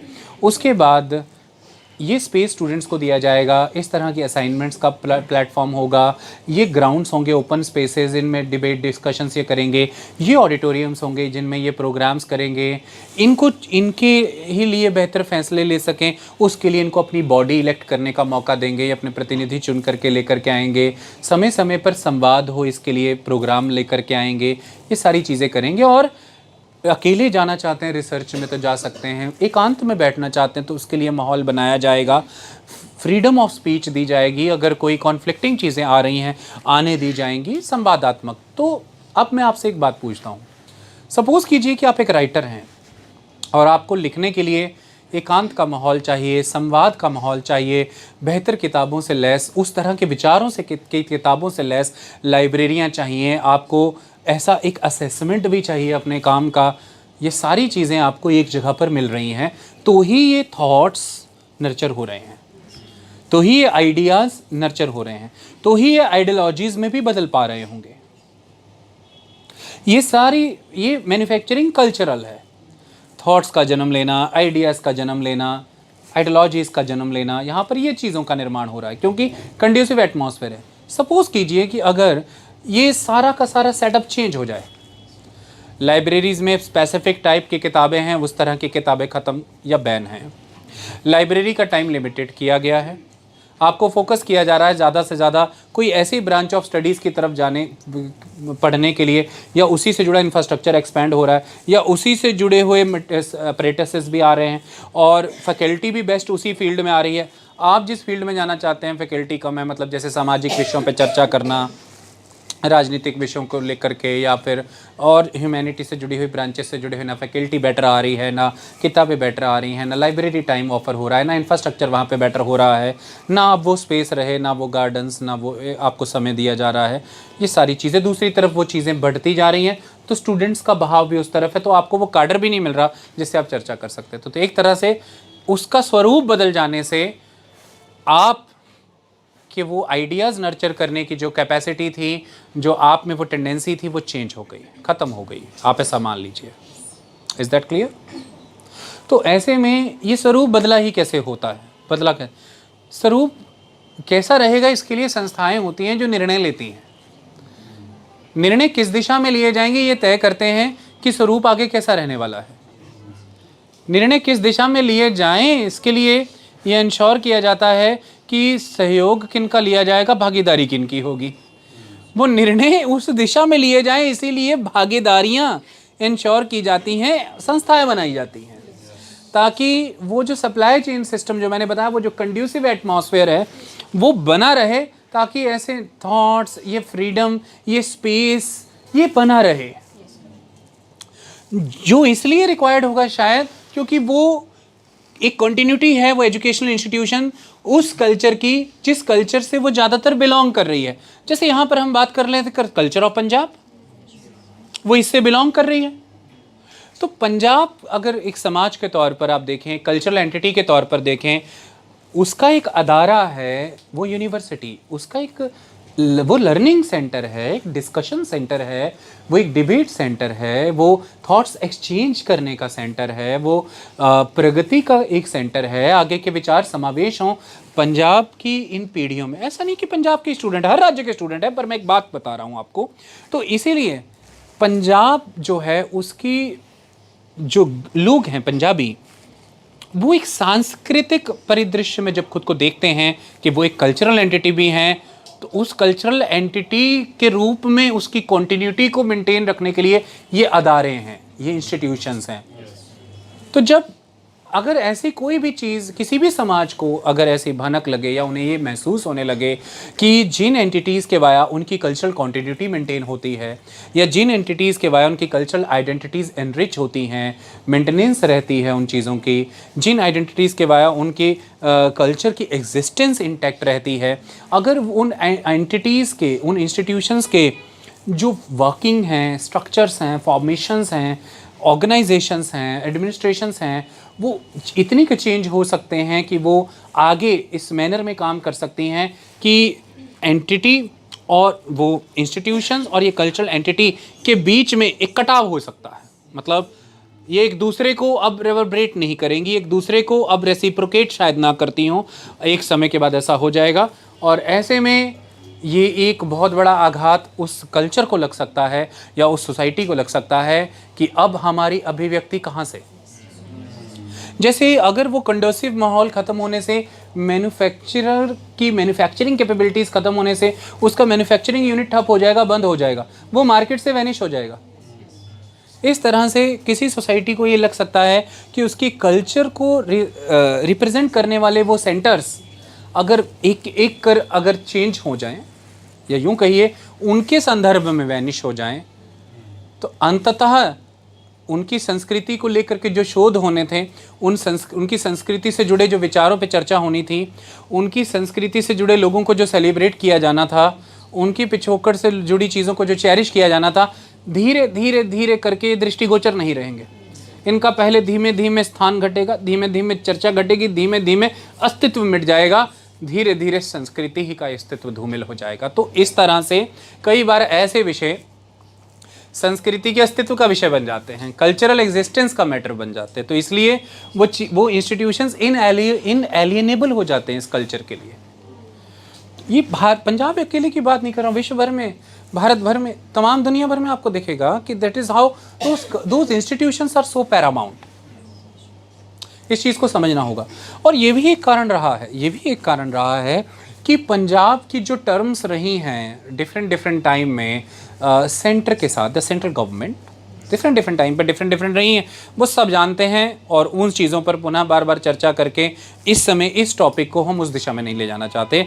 आप सब ने उस चीज़ को देखा है, चाहे ऑपरेशन ब्लू स्टार भी हुआ था, उसके बाद 1984 के राइट्स भी हुए थे, उसके पहले पंजाबी सूबा मूवमेंट भी हुई थी, और उसके बाद पंजाब आगे जा कर के पंजाब में आर्थिक गिरावट आना, राष्ट्रपति का शासन लगना और तमाम चीज़ें। कुल मिलाकर के कहानी यह है कि पंजाब के जिस तरह के पॉलिटिकल रिलेशन सेंटर के साथ रहे भी हैं, तो ओवरऑल वो जो सेंटिमेंट्स पे डेवलप होते हैं वो उस कम्युनिटी की जो भी कल्चरल इंस्टीट्यूशंस या एंटिटीज़ होंगी उनमें एक्सटेंड हो जाते हैं। और यही कारण है कि जो सेनेट है उसमें इस तरह की राजनीतिक चर्चाएं भी पहुंच जाती हैं, क्योंकि वो कल्चरल एंटिटी एक तरह से प्रतिनिधित्व, वो एजुकेशनल इंस्टीट्यूशन एक तरह से प्रतिनिधित्व कर रहा है ना इस कल्चरल एंटिटी का, तो चीज़ें वहां पहुंच जाती हैं।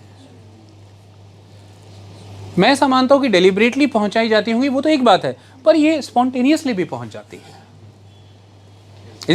Is that clear? सवाल यही है कि यहां पर केंद्र और राज्य के संबंध का भी विषय है। सेंटर और स्टेट के बीच में कॉन्फिडेंस बिल्डिंग मेजर्स होने चाहिए। सवाल यह है, ये फेडरलिज्म का क्वेश्चन है, और फेडरलिज्म कोऑपरेटिव कैरेक्टर का है हमारे देश में। चर्चा के माध्यम से, दोनों के सहयोग के माध्यम से, केंद्र और राज्य के सहयोग के माध्यम से निर्णय होते हैं। सवाल ये भी है कि ये कल्चरल एग्जिस्टेंस और आइडेंटिटी का भी मसला है। एक रीजन के, एक कल्चरल एंटिटी के, आप देख सकते हैं उसी आइडेंटिटी के लिए पंजाब ने अपने एडमिनिस्ट्रेटिव और पॉलिटिकल साइज को इतना छोटा कर लिया 1966 में, वरना आकार में तो बहुत बड़ा था। तो आप खुद देख सकते हैं, अगर इतना बड़ा कड़वा घूंट पिया है, साइज में इतना छोटा करना, इतने सारे राज्य, इतने सारे क्षेत्र, रिसोर्सेज छोड़ दिए सारे, राजधानी से सीधा पॉलिटिकल कनेक्टिविटी टूटी है, जो हमारी ज़मीनी कनेक्टिविटी थी आज हरियाणा की है, हमारी नहीं है। किस वजह से ये फैसला हुआ था? कल्चर को ज़्यादा प्रोमिनेंस दी थी कि जो कल्चरल एंटिटी है पंजाब की, पॉलिटिकल कंट्रोल भी उनका होना चाहिए, तो इससे बेटर कल्चर को एग्जीक्यूशन मिलेगा। You can understand that Punjab compromise lot of reasons, lot of resources, lot of territory, very very economically productive areas. Right now Haryana getting benefit of that and having double size of GDP as compared to Punjab. And Punjab having many issues of sharing the water, of sharing the land, of sharing the resources. After that bifurcation in 1966, अगर वो नहीं हुआ होता तो वो चीज़ें आज नहीं हो रही होती। बट किस लिए ये किया? For the sake of their cultural existence. And that is a very core issue in the politics of Punjab. So it will naturally extend to the institutions conceived long time ago. 1882, can you imagine? India was 1885, the conception of formation of Indian National Congress. 1882, Punjab University. So the institutions conceived long time ago, initiated right from the point of the initiation of the freedom struggle of India, or you can say the awakening of consciousness about the nation. That was the period, na? So that institution coming from that legacy, coming from that history, and giving products to India, giving candidates to India, giving alumni to India, they are having impeccable personalities amongst the world fellow, the best of the, we have chief justices from there, we have top rated bureaucrats, diplomats, journalists, top rated senior advocates of the Supreme Court, everyone from that particular university.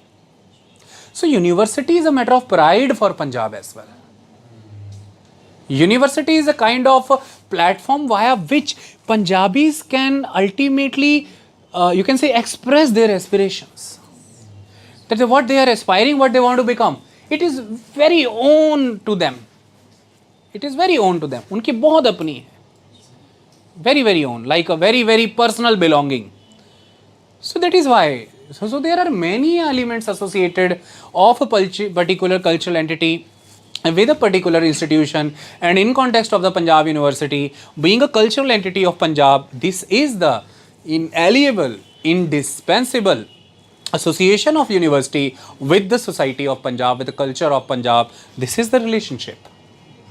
So any decision, somehow, I'm not saying that the decision meant to be like that. No, I'm saying that any decision in this type of setting, anywhere, can create this level of resentment, this furious opposition, and the two from the cadre of the students as well. That yes, alumni supported them, celebrities supported them. उनके आने से media coverage ज़्यादा मिल जाता है, चीज़ें frame में आ जाती हैं, चर्चा का विषय बनती हैं और एस्टेब्लिशमेंट पे दबाव भी बन जाता है. इससे सेलिब्रिटीज़ जुड़े, इससे और लोग, एक बहुत ही स्ट्रक्चरली ऑर्गेनाइज्ड प्रोटेस्ट था क्योंकि लगातार वहाँ पर अबाधित, वहाँ पर निर्बाधित बैठे हैं छात्र, तो उन्हें भोजन सामग्री आवश्यकता सब आसपास के गांव से आती रही.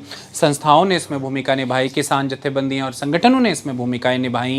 ये तमाम चीज़ों से वो चला. केंद्र ने उस चीज़ के विषय में फिर उस चीज़ को रिवोक किया. पहले नोटिफिकेशन आया था कि अभी नहीं किया लिया जाएगा ये फैसला, हम इसे ख़त्म करते हैं. फिर ये पहले आया कि इसे रद्द करते हैं. फिर 2 दिन बाद एक नोटिफिकेशन आया कि फ़िलहाल के लिए इसे टाल दिया गया. रिसेंटमेंट स्ट्रॉन्ग हुआ, फिर फैसला आया कि ख़त्म ही कर दिया गया है. फिर बात इस बात की हुई कि फिर इलेक्शन की डेट भी अनाउंस करिए, तो फिर बाद में अभी रिसेंटली इलेक्शन डेट अनाउंस हुई तो इसे ख़त्म किया गया है. This is what the thing is. Protest started with the changes in the structure, organizational compositions of the Senate and the syndicate, but ultimately it is echoing a very large concern. Undercurrent was there already in the Punjab for a long time ago, and ultimately if any kind of such events will happen, somehow it will have the vent, it will express itself, and it can become, I'm not saying violence, no, it can become a very extreme as well. So that is the thing, और वो एकदम से outburst आ जाता है. Is that clear?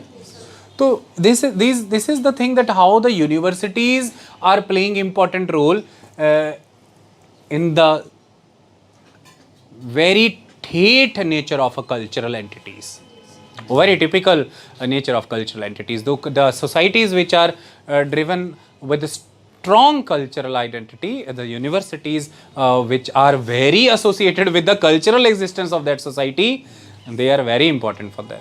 So this is what the thing is. It is not simply the structural reforms, it is not simply the organizational reform, it is the matter beyond all these things. The government might do all these things with a very clear intent that we are going to reform the society, but the thing is how it is going to the masses, how they are receiving it, how their conception is toward all those proposed changes. It is also the matter of concern for the government, because at least government is the body which needs to establish the consensus. That is the responsibility and liability. And being a well-wisher of everyone, what we propose in this particular class, that academically we have covered this topic, but we propose that democracy is the only and the ultimate option for this particular country we are living in. But yes, we need to deliver as well. We cannot sabotage the democratic institutions, we cannot sabotage the democratic deliberations, the procedures, and we cannot simply enjoy the democracy without having any democracy. What is the logic of democracy if we are not having any deliberations in the forum of deliberations? Similarly, like the Sansad, it's a problem. So, institutions, Senate, syndicate, institutions should function well. There should be some rabta before the meetings, there should be some continuous channels of discussions, continuous pathways or forums for the expression of any kind of concerns or resentment, you can say. There should be some forums. Use of technology is required. Better understanding of the participant of that those bodies, it is required, and ultimately we need to revamp the system. This is very well important. Okay, we need to make it functional in a more seamless manner. We need to execute the policies in a fast manner. We need to enact some good rules or laws for the betterment of the university. Definitely it is required with the changing time. The global production supply lines, the systems, everything is changing. So we need to adapt ourselves to all those changes. It is required. But ultimately, we need to do all these things by having every participant in the confidence, under the confidence. So this is what the required thing is. Okay, thank you so much.